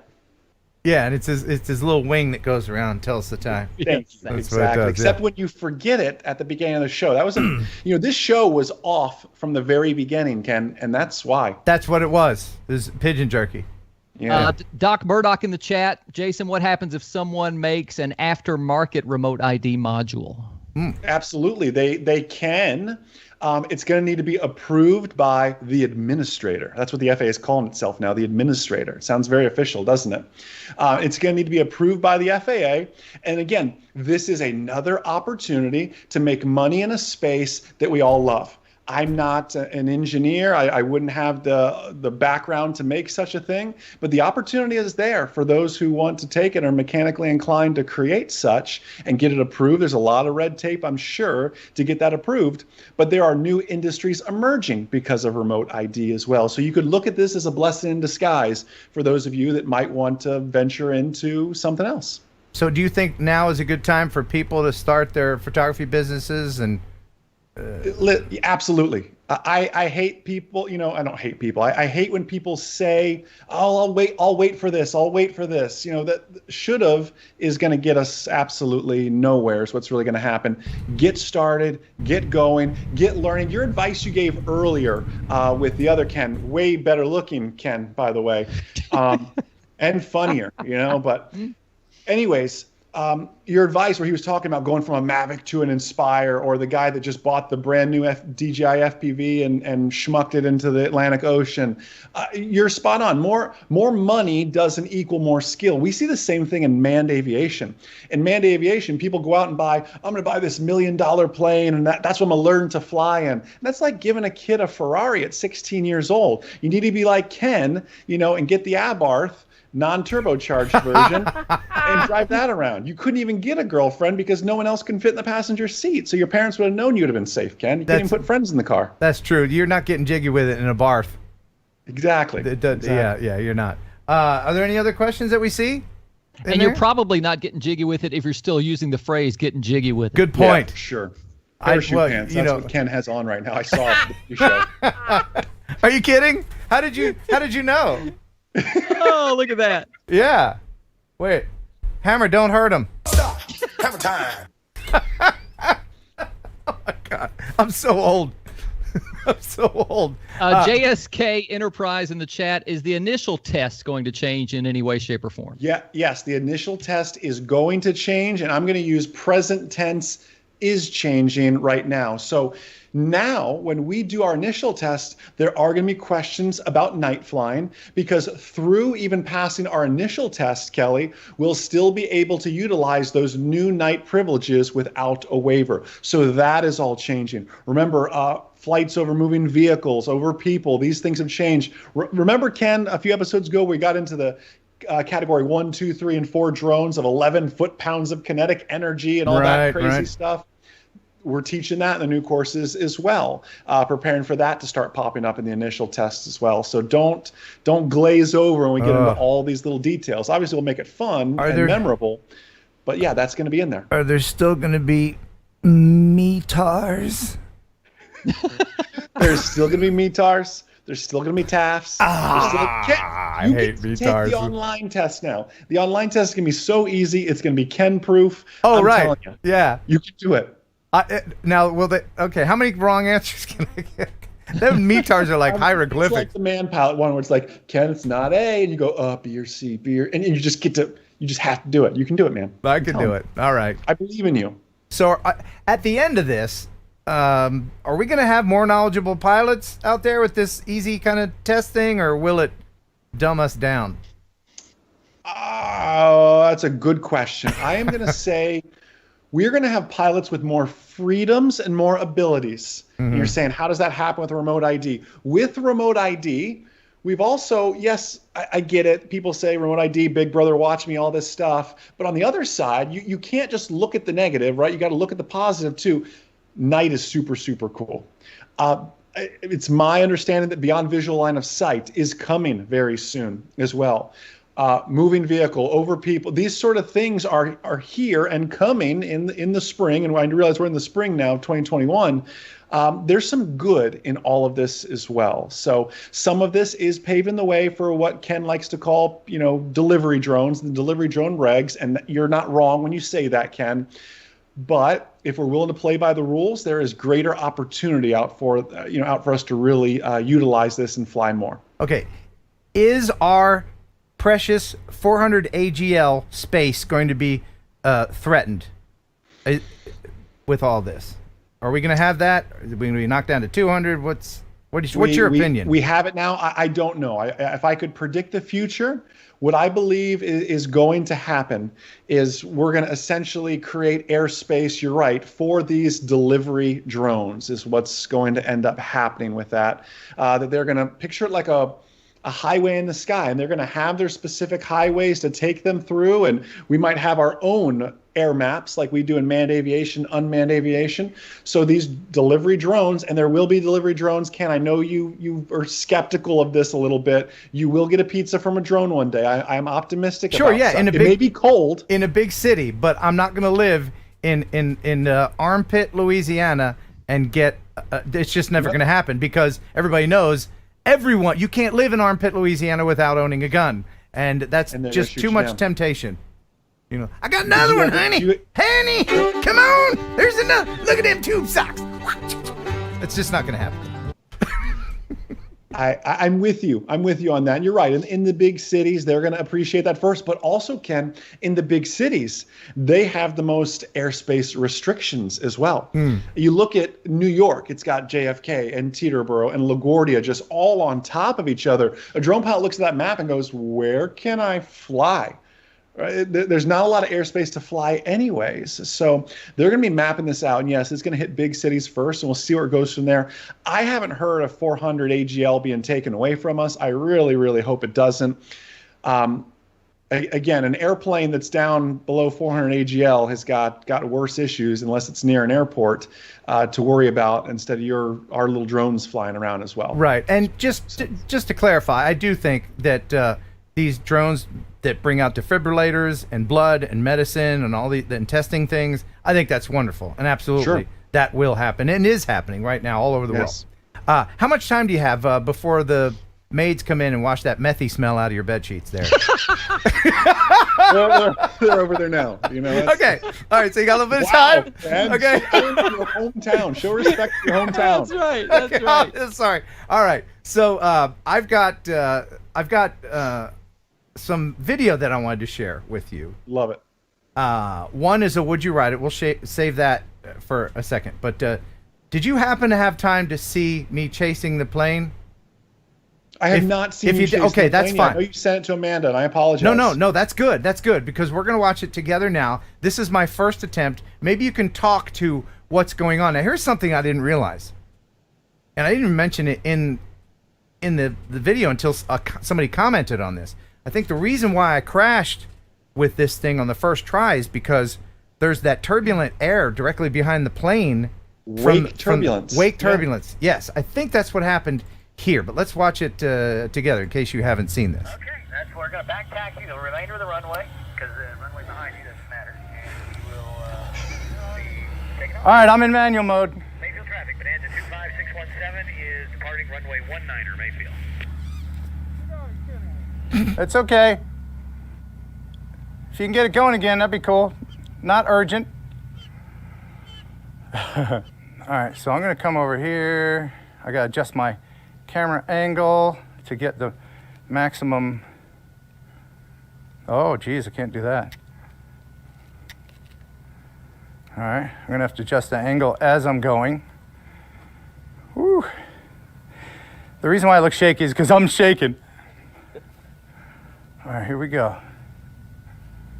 This is so nerve-wracking for me. Camera angle going up. Oh, I crashed. Oh, no. I totally crashed. I crashed. It's done.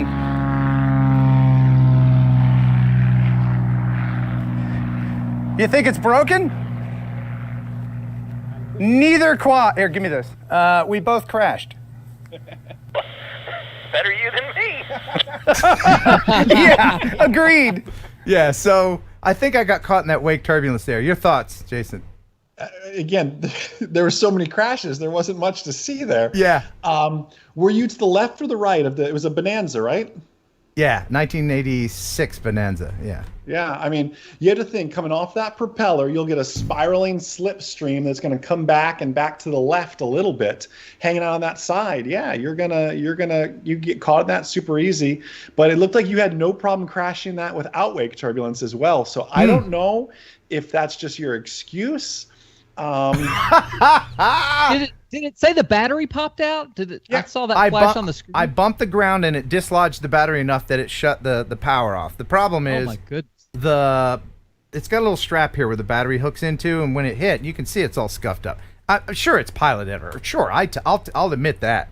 But they have to take off into the wind, and there's all that prop. Okay, no excuses there. All right. Is it really that bad of a drone, Ken? Like I'm kind of like with Kelly. I'm like 50-50 on getting one, but you make me not want to get one. Yeah, go ahead and get one. If you want a set piece for your set, for your M0A set, you want to look cool, just put it on there. Just never, ever fly it because it's made of glass. I could nail it to the wall like that picture behind me. Yeah, right. So me and the pilot, that's my morning show partner, Jason. Yeah, good name. It is a good name. So I'll just let everybody know. My plan is to fly this thing into a running propeller on a just an engine, not a plane, because Yeah. Just an engine, please. Just the engine, because and I asked him if we could do it in a plane, and he told me that even if you absolutely get not. No, absolutely not. If you get a bird strike or anything, you have to kind of disassemble the engine. Overhaul. That's a $35,000 repair. Yeah. So no on that. So we're going to take some old prop, some old barn beat engine, and do it on the ground. Fly into an airboat. How about that? Ooh, now do you have an airboat available in Florida? I'll come to Florida for that. No. All right. No, I may be in a cheap, Melbourne motel, but no airboat. Oh, okay. Would that wouldn't hurt an airboat at all? It's an airboat. It's an airboat. What's it going to do? It's airplane that an airboat. The engine goes out. You're just floating.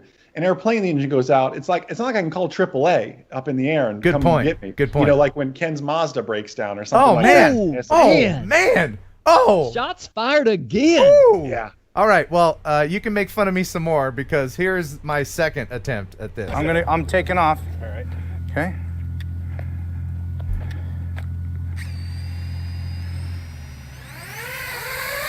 Notice it doesn't have scuffs now. All right, I'm in manual mode. I'm not going to mess with the angle too terribly much. I am going to turn it up a little bit. Just a little. Okay. You can tell me, are you ready, Chris? Are you ready, Chris? All right, tell him to go, Adam. We're good to go when you are. All right, Bonanza 25617, our Mayfield traffic, Bonanza 25617, departing runway 19er Mayfield. So he's going to come over here. I got to tell you, Jason, I was so apprehensive because, I absolutely did not want to interfere with the plane. I'm like torn between getting the shot, getting close to the plane, interfering with that. I don't want to piss anybody off. I want to follow the rules. But yes, if people are wondering, this is legal, actually. This is absolutely. Yeah, you're in an uncontrolled airport, Class G airspace. Yeah. Oh, man. You're a Part 107 certificate pilot. I do this in manned aviation to show how to land an airplane, that sort of stuff. Yeah. Of course, you have to let the pilot and, people know that you're doing this. Don't just... I hit pause. Oh, here we go. Ah, damn it. I went to normal. This controller. This controller. This controller. What happened? Did you get that? Yeah. Damn it, I hate this thing. This thing. User error on that one again there, Jason. All right, how many of these do you have in you, buddy? We'll do one more. It'll be all right. Okay. All right. Mayfield traffic, Bonanza 25617, turning left, downwind for runway 19er Mayfield. So he was nice enough to take off and land 3 times so I could film. And it's a good friend. Yeah. Now, what happened that time? It was user error. I couldn't quite understand what was happening. It was controller design error. No, it was my fault. You hit a pause button? What happened? Yeah, it's got this, that's why people are buying this, because if you get in trouble, you just hit the pause button and it corrects itself and it sits there like that. So if you get in trouble, that's one of the reasons why people are buying it. But I did that by accident. Wow. So I blame myself, of course.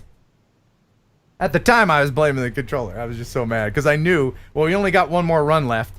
But anyway, let's get into an aircraft that actually flies pretty well. Have you heard about the E-Hang? Of course, I know the E-Hang. Yeah, I saw they were making a vertiport too. Did you see that? Oh, I didn't see that. No, but they're. Yeah, I'm surprised all the old news director lost that. They're making I think it's called a vertiport, a vertical takeoff and landing port in Paris, I want to say. Oh, wow. Yeah. E-Hang's making it. Yeah, I want to say it was in Paris. Of all the wacky manned drones, this is one that I might ride. So let me know. Would you ride it? This is them doing, no, there's nobody in it, but they did a test. And they flew it pretty far from one location to another over water. It's a pretty well-designed thing, and you have to wonder, what kind of redundancy does it have? How many props can go out before you're in serious trouble, right? Mm-hmm. So let me know in the chat. Would you ride this thing? Because I think this is the world leader in these types of vehicles right now. Yeah, they're definitely ahead, and they've got the brand recognition. It's cool. Would you ride in it if you're not piloting it? That's tough. I'm a control freak when it comes to that. I don't know if I don't even like riding in an Uber. I want to help the guy or gal. That's tough. The one problem I have with the E-Hang is the fact that the props are below me. What if I have an emergency, like a fire on start, and I need to get out?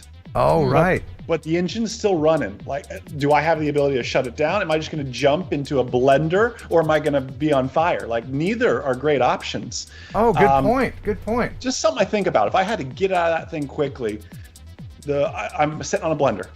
There's a lot of people in the chat saying, yeah. Carl's Corner said, I'll wait for version 2. That's always smart. Wait for the second version, right? You don't want to beta test with your life.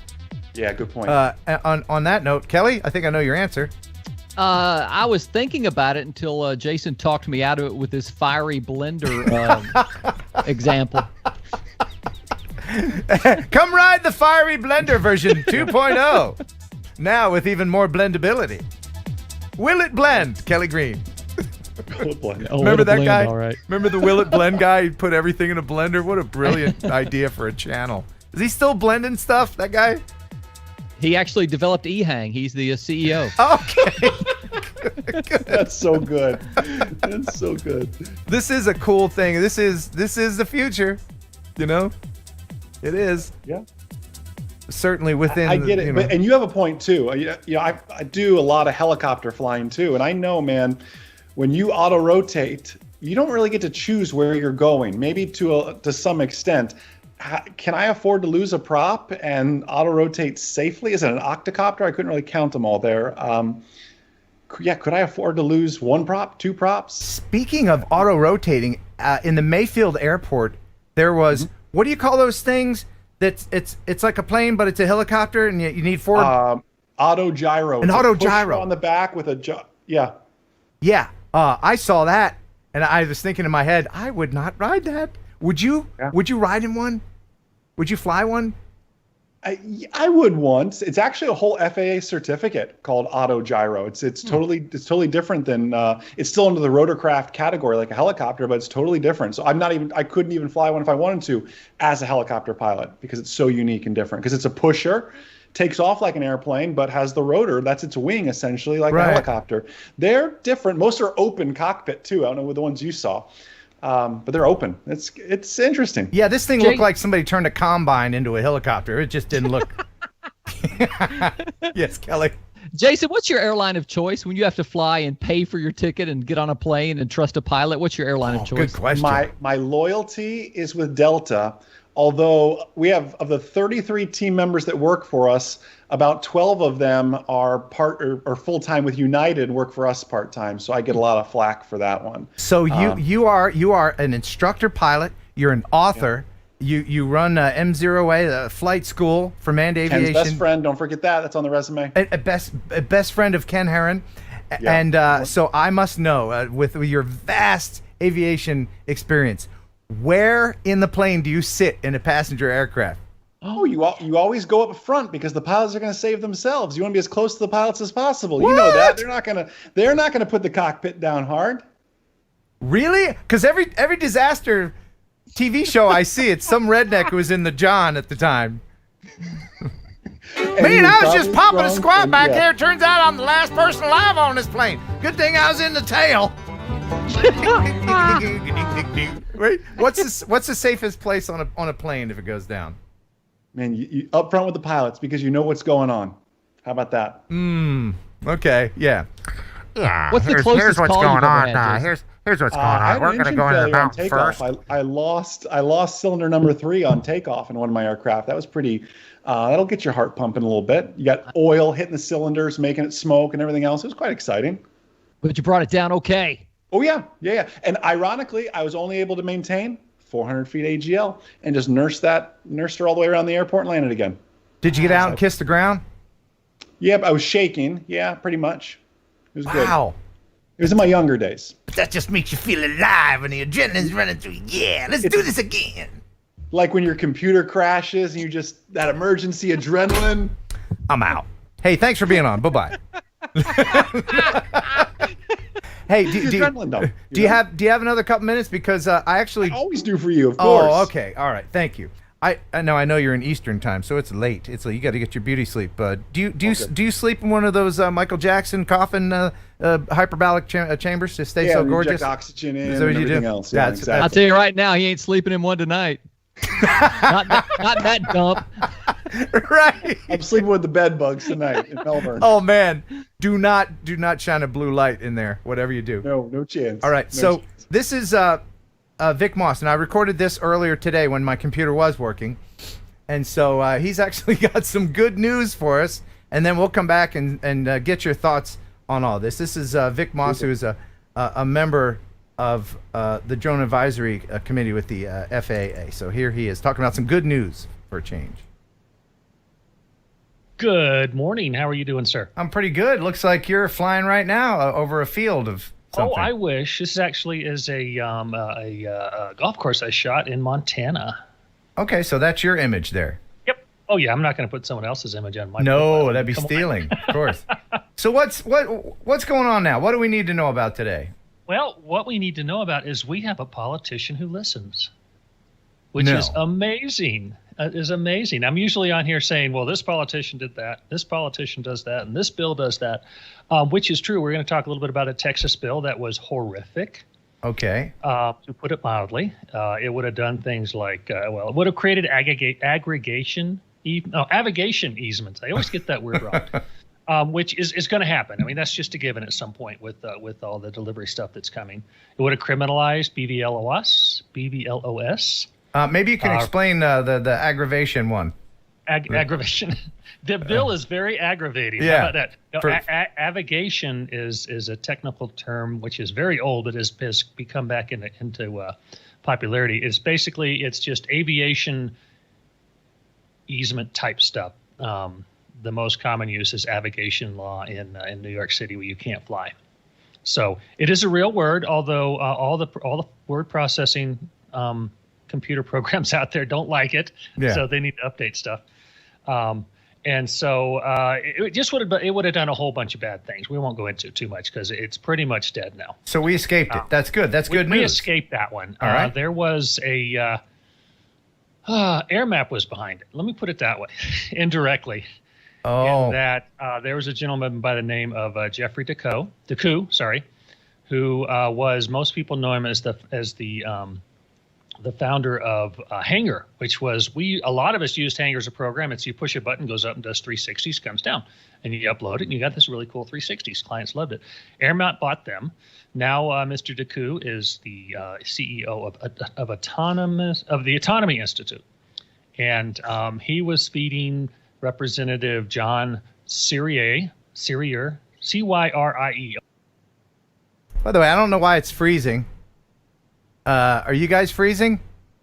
We are not, but all the video you've been playing has been since we came back. That's great. Time. More errors. Well, I'm going to stop that because maybe technically Jason is freezing in that cold, seedy hotel room, but that's only because the heat doesn't work. Right.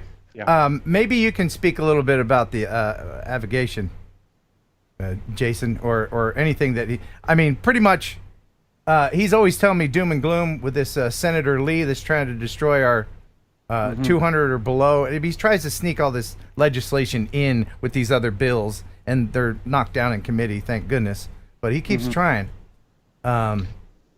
Any thoughts on that? And that's the scary part to it all, Ken. When you have politicians who don't understand drones, and by the way, you have a college degree. I'm a 3-time college dropout, Ken. So avocation, I'm having to write that one down and look that one up. I figured Ken is just a walk-in thesaurus and dictionary. That's me. Yeah. Just a smart, good-looking guy is what you are, Ken. Yeah, avocation. That was that song by the Go-Go's from the '80s, right? Avocation's all I ever needed. Vacations and to get away. All right, back to you.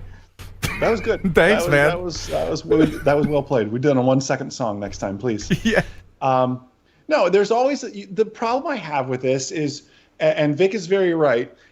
You have these senators who have never flown a drone, know nothing about drones, that are creating these rules. They assume, when people think of drones, they think of Predator drones. I will never forget the very first inner drone. We were there. This is even before Part 107.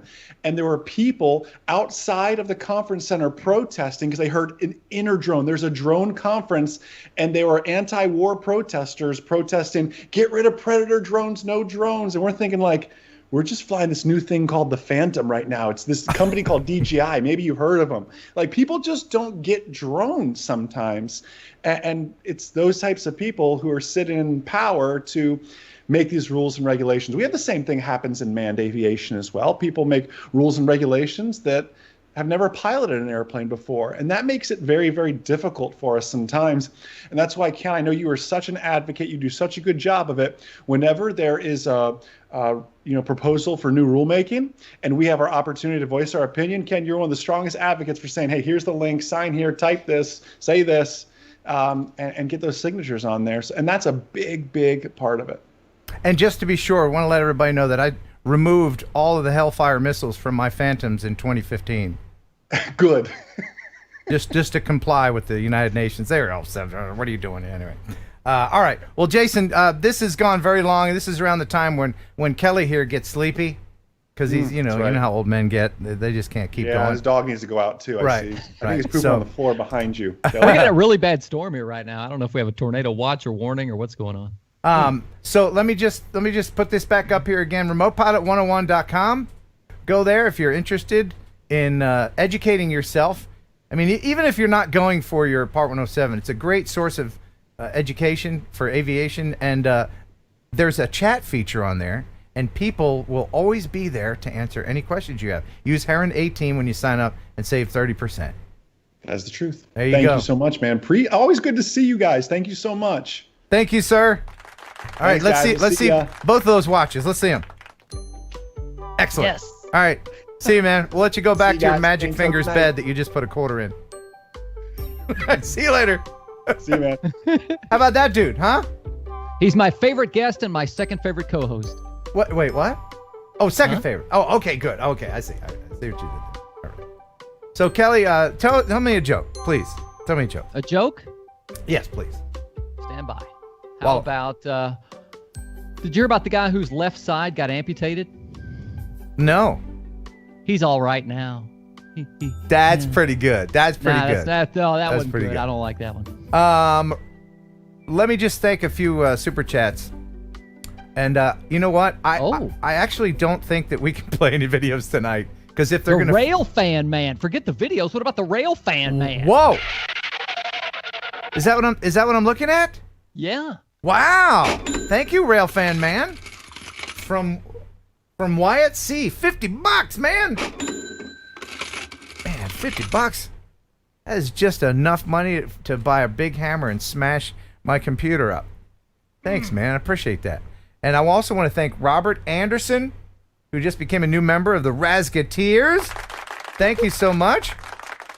John Dunn did $5. Ha ha ha, blowing hot air up DJI's skirt. Yeah. Trevor Fuss with, I think that's an Australian $5. Keep up the great work, Ken. Thank you. Appreciate that. Under the Drone with $5. Thank you so much. Loved your airplane racing video. Yes, now I did make a third attempt that was successful. with tracking it with just a plain old regular 6S FPV quad. And so you can see that in that video. Dyna Drone with $5. He says, I am just getting ready to take my recert in April. Good luck with that. Rob Agnew with $5. Thanks for joining our Part 107 SUAS full course ground school below. You'll find the link to the course. Yes, remotepilot101.com. Robert Camarda with the $20. Oh my goodness. Thank you, Robert. He's always a great supporter of the show. I cannot watch live tonight. Had a very personal event happen this afternoon. I will surely watch on replay. Well, I hope whatever that event is that you come out of it okay. And yeah, we'll see you on the replay. It's probably better to watch the replay just because if you're watching it live, oof, I'm waiting for that third crash. I'm just waiting for it any second. Not coming. No, I couldn't. It couldn't possibly happen. I dare it to happen. Oh no! I'm just wood knock. I'm just kidding. I'm kidding. Fate. And now here is Kelly Green to sing for the Railfan Man. And let me get some music. Here you go, buddy. Who can take the sunshine? Dip it in a spoon. I don't know the words. The Railfan Man.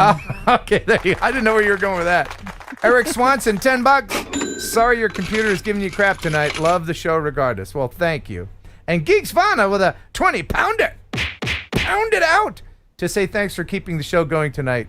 Hashtag TNL Strong. I appreciate the encouragement. I do.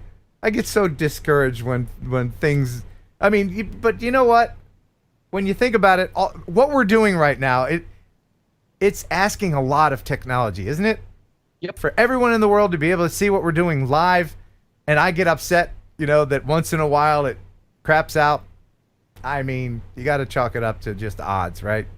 So I can't be that mad. But thank you very much for the support. And the Buck with a 777 Adventure Living, the Buck. Thanks for keeping it real and reminding us to email your senators, and Congress people to keep the recreational flying free. Yes, absolutely. Now, this show is going a little long. I've got a whole bunch of videos here. I don't think I can play them just because of what my computer is doing. But we can play 1 second song if you like. I hate to cheat people out of that because there were some really great videos. Let's do it. But yeah, I don't want to ask my computer to do more than it is going to do. The other videos that I were playing, the plane chase, was that yes. It was choppy. Yeah, it was choppy. Bad. I didn't even notice. You couldn't see it on your end? Well, when I watch the videos, I'm watching on the big screen. I'm not watching on the output. So it was doing that? Mm-hmm. Well, poop on a stick. Yeah, right there on a stick. All right. Well, let me set up here. I got to open the program. I've got to pee so bad you wouldn't even believe it. Go ahead and pee. No, I can't. That'd be embarrassing. Well, go in that room behind you and do it. Oh, in the room behind me. Okay. Yeah. Go ahead. Yeah. Okay, you set up. Yeah, okay. Please hold. Your viewership is important to us.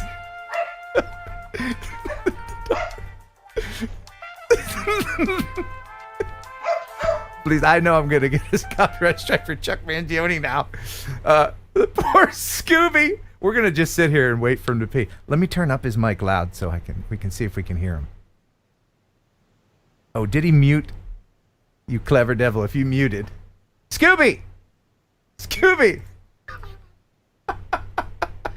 Hey, does the dog follow you into the bathroom? My dog always comes in there with me. He always wants to hang out. All right, so what we're going to do is we're going to play 1 second song. As soon as maybe he's got to go two. Maybe he's got to go twosies. Who knows? Anyway, 1 second song. I play a little clip of a song. And you have to guess what it is. And the reason why we're doing 1 second of it is because if we played any more, then by golly, YouTube would get its panties in a wad. Are you okay? Oh, I feel so much better. Did you wash your hands? No. Not the hell with that. It's my house. It's my house. I don't have to wash it's my my hands. Germs. You're damn right. You're damn right. Okay, so it's time to play 1 second song. Pick me, pick me! All right, the prize tonight from freewellgear.com. We thank them very much for being a sponsor of the show. do check them out. They make some really hella good filters. And they just sent me these. I just got these today. These are filters, ND filters for the much anticipated FPV, DJI FPV quad. All right. So now I'm going to pick someone. If Kelly loses, if Kelly's going to play the chat.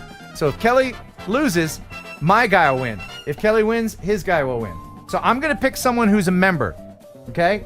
And members can use those red pick me things that you see going by. And so the person I'm picking, I got my guy. All right. I picked a non-member, and I've got my person. Very good. Okay, so we can stop saying pick me. And now, the big intro for the game. Here we go. It's a song, it's a 1 second song. So it's way too short for you to try to sing along. It's a song, it's a 1 second song. Take a guess and see if you're right or wrong. It's a song, it's a 1 second song. You can win a prize made in Hong Kong. I don't think it's Hong Kong, but it is China where the prize is from. So same thing, says the American. It's all Asia, whatever. Man, I'm 0 for my last 2 in 1 second song. I've lost my last 2 times I've played. Yeah, now how this is going to work is make sure you're in live chat. If it says top chat in the corner, then you're going to not get an accurate readout of who's winning, okay? Do we have a theme tonight? The theme is pretty much anything goes. Ooh, okay. No, not a theme, but I think there are some in here that you'll get no problem. All right. All right, so here is, and Kelly has to type it in the chat. All right, just to be fair. So, Kelly against the chat. Here we go. Here's your first 1 second song. Oh. Come on. Boom. What? I'm up and in. Did he? Oh my goodness, correct. Yes. That is We Belong by Pat Benatar. Good job, man. Oh, I'm on tonight. I didn't know you get that one. Very impressive. All right. Here is the next 1 second song.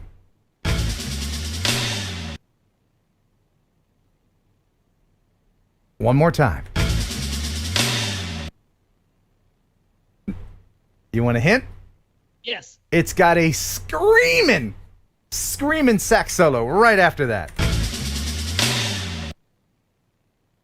Oh. Come on, chat. Come on. Nobody's gotten it yet? No. I don't know it. That's a difficult part of the song. Can you give us a little more? Nope. Ugh. You're going to kick yourself when you realize what it is. Steve Horvat get it? Is it Baker Street? No. Although that is another great sax solo. Wow. Okay, so nobody got that one. That was probably the hardest one on the list. That is Never Tear Us Apart by In Excess. And the part it goes. You know, that great. I know I'm doing a guitar for a sax solo. The sax is like this. Okay. And what a great song, too. It's a great song.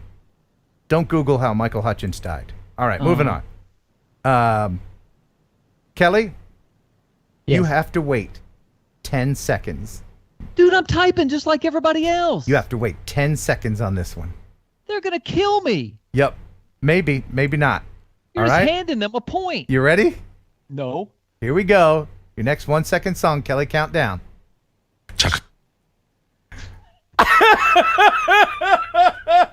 That's a 1/2 a second. And you know it, don't you? Oh, come on. You know it, don't you? Of course. Oh my God. G-Man. G-Man got it. Now you would have gotten that, of course, but I. No, that's not right. That's not the name of the song. Oh no, it isn't. You're right. Boom. You're right. Did anybody get it? Somebody got it. Tammy, I think got it. Tammy Jean. Oh no. Mike Roche. No, Pete. I think Pete got it first. I'll have to go back and look, but I think Pete got it. Chaka Khan. Chaka Khan. Chaka Khan, let me rock you, Chaka Khan. What a great beginning to any song. The first 10 seconds of that song are the best. The rest of the song. Trivia question, who wrote that song? Prince? Yep. Hey! Who's a radio guy? All right. Here we go. And if you get this one wrong, then you're not Kelly Green. Okay? Oh, my. Here's the next 1 second song.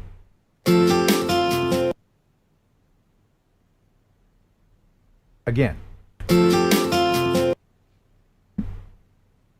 I'm not Kelly Green. We played it ad nauseum at the farm. Oh, it's a country song?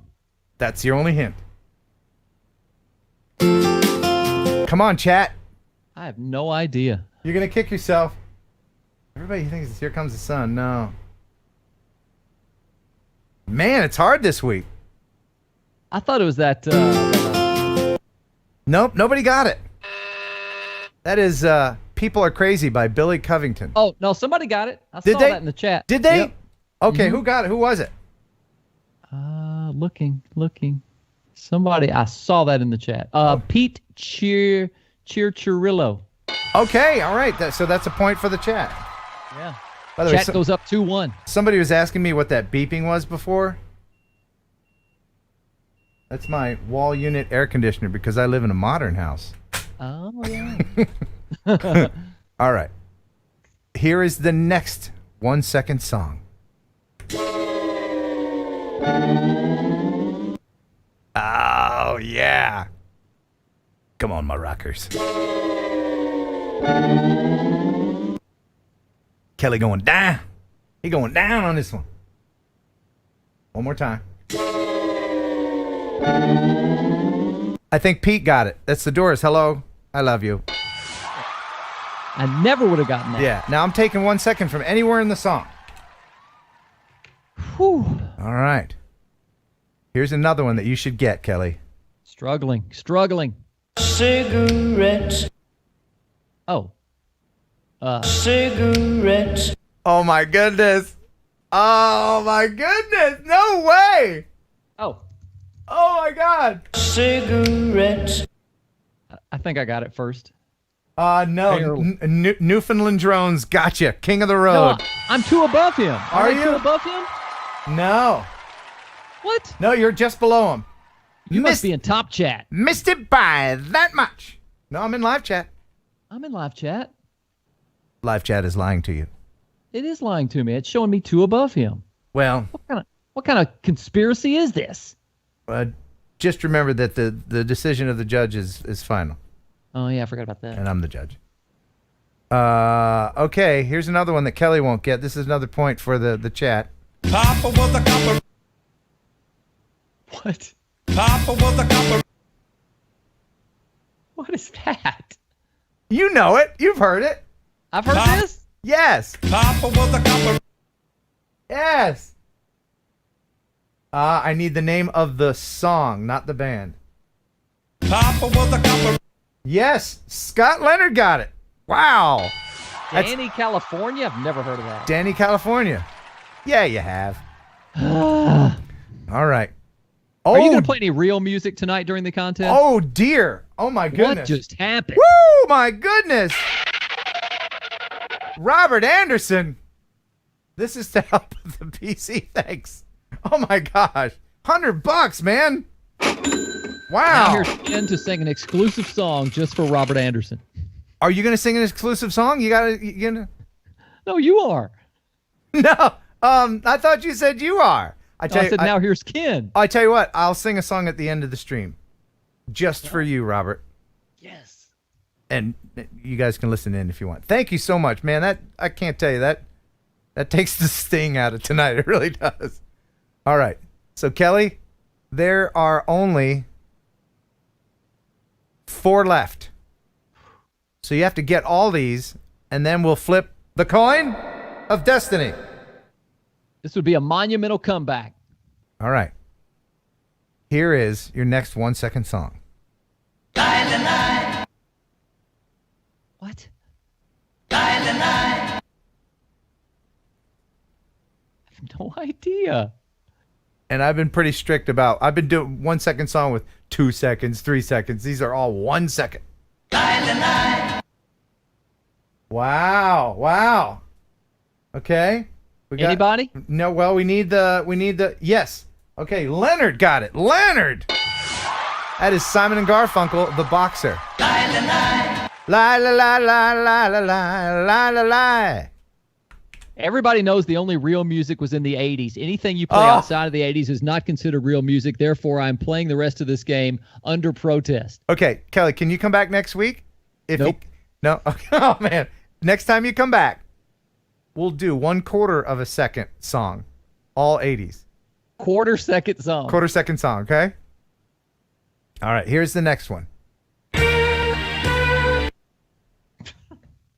Oh, my God. What? I have no idea. There's people over 50, over 60 going, yes.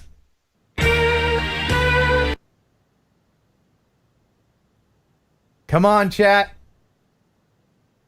Oh, we got a winner. And the winner is Eric Swanson. Got it. That is Something by the Beatles. Something in the way she moves. You don't know that song? The Beatles are the most overrated group in the history of modern music. Don't even. That title belongs to Kiss. Okay, I'll agree with that. Yeah. Okay. You'll never hear a Kiss song on 1 Second Song. Guaranteed. All right. Here's the next one. You see. Oh, now we went way back for that. Come on. Come on, people over 70. You see. Come on. Somebody's grandma is on the couch half listening to this stream. You see. Oh, I love it. I actually love this song. Come on, come on. Mark H. gets it. That is the Platters, The Great Pretender. Oh, yes, I'm the great pretender. Ooh, pretending that I'm doing well. You don't know that song? Is that the song you're going to sing at the end of the show tonight? No. Song I'll sing at the end is the last Look song at this here. score. Oh my gosh. That's 2 rows to 1 row. All right. Kelly? Yeah. How far behind are you? I'm 6 behind. All right. This is worth 7 points. I'm just kidding. This is worth some respect, okay? Here is the last 1 second song. Nobody. Oh. We played this on Cart. Nobody. Oh. That's not it. I got the artist right, but that's not the song. Oh. No. Eric Swanson. Yes, Eric Swanson. That is Wicked Game. And I'll sing that at the end if you guys want me to. It's a very technically difficult song. If you indeed like to hear me sing that, let me know, and I'll try it at the end. So, wow, Kelly, you're down in flames again. The score is 8-1. Are we done? Or is That's this it. last one worth 9 points? That's it. You've lost. Let me apologize to Speed Wobbles. Speed Wobbles. What a great username. I'm guessing that he owns a motorcycle without a steering damper, because that's what happens if you go too fast sometimes on a motorcycle without a steering damper. You get the speed wobble. So where's my winner? Oh, my winner is somebody we actually all know, and that is Drone Obsessed Jerry. Jerry Calverley. So congratulations, Jerry. I know you don't have one of these, so you can pick any other kind of Freewell filter from freewellgear.com. So there you go. Now, I was going to share some other videos, but I can't. And I guess that's it for the show. Since it's gone long, I apologize for half-assing the show tonight. Oh. And now here's Kelly with the best joke of the night. The best joke of the night is my YouTube channel. Subscribe. I'm about to put the link in the chat right now. All right. And what kind of stuff can we find on there? Oh.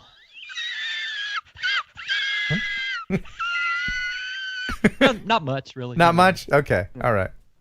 No, seriously, what do you got on there? Got anything good? Yeah, I just posted a video of the most beautiful lake in Tennessee. It was my latest. I don't have the link, so I can't even post it. Dadgummit. Oh, man. All right. And if you want to follow him on Instagram, it's Kelly Green Y'all, right? Is that it? Kelly Green Y'all. Okay. And there's links to my Instagram, too, if you want to follow me. I never promote it, but you can find me on there, Ken.Heron. And I do post kind of like where I am in the world when I do my travels and all stuff like that, too. So I guess that's it for today. You got to start promoting that stuff, man. Yeah, I guess I should. Work it. Hey, find me on Instagram. Yo, it's your boy Ken. No, don't do that. No. I have aged out of being able to do that. I feel really badly about these videos. We'll get. I'm not going to sleep tonight. I've been up since 4 a.m., but I'm not going to sleep tonight until we get the computer stuff sorted out. And thank you very much for everyone's support. And now, the second Raz, because I think we definitely need that. So let's all hop into the Raz chamber. And tonight, whoever farts in the Raz chamber will receive some free will filters. Wow. So we're rewarding you. So please, in the chat, let me know that you have farted in the Raz. Simply say, I farted in the Raz, or puffed, or something along those lines. So that I can pick the best fart. We'll reward you from tainting the purple and blue goo that is such a relaxing place. Kelly, if you would, choose the best font. I'll go with, man. This is tough. So many people breaking wind in here. How about Thunderbird 6? Congratulations, Thunderbird 6. That sounds like a name of somebody who breaks wind quite a bit. No, that was a Thunderbird 7. All right, that's it. We hope you enjoyed the show half as much as you would have if it had been twice as good. Thank you for the internet gods for not breaking down a third time, and as I say that, I'm sure it will. Much appreciated, Ken Dono, Original Dobo. Link to his channel in the description. Jason Schappert for all the wonderful information. Don't forget, remotepilot101.com. Check it out. Use Heron18 for 30% off. Get the knowledge you need to pass the knowledge test from the FAA and get your Part 107. Thank you very much, Vic Moss, for being on, and everybody who supported the channel, become a member, and all the super chats. But most of all, Kelly, thank you. I appreciate it. Can you come back next week? Yeah, why not? We need to get it right next week. Okay, cool. Until next time, thanks for watching. Thanks for subscribing. I will sing a song at the end. Until then, yeah, sorry. Buh. And bye. As it.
Enjoy pigeon jerky,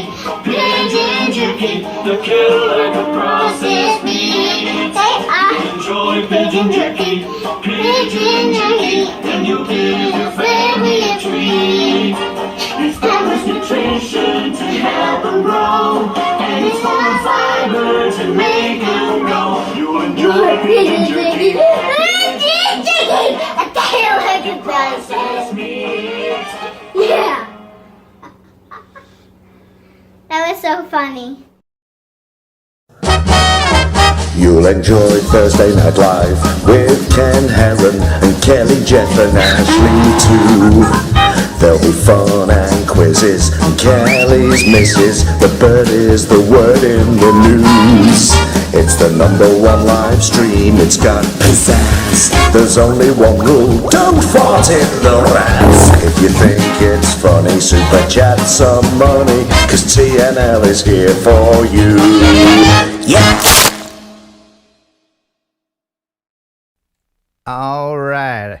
There we go. All right.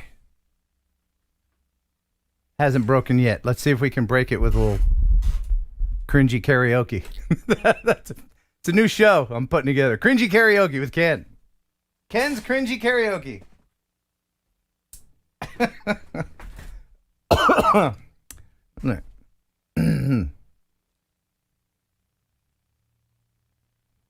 I need a lot of echo for this. Whoop, whoop. All right. Enjoy if you dare.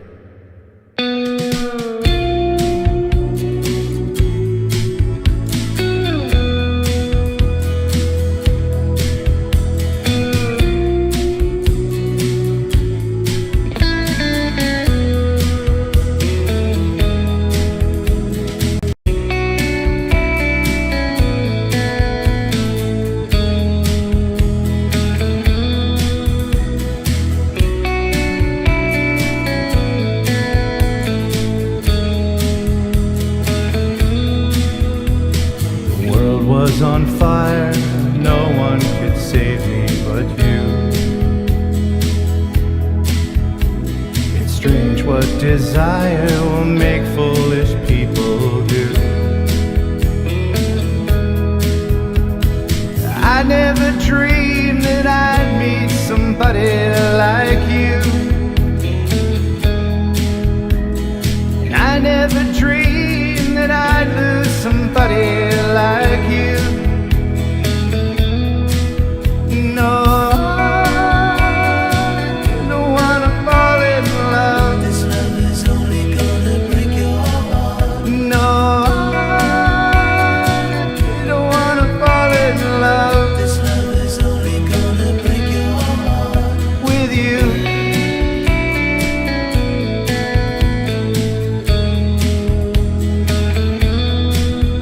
With you.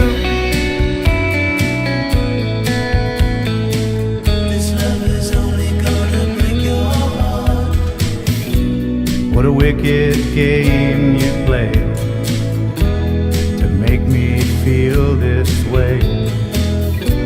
What a wicked thing to do to let me dream of you. What a wicked thing to say. You never felt this way.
world was on fire, no one could save me but you.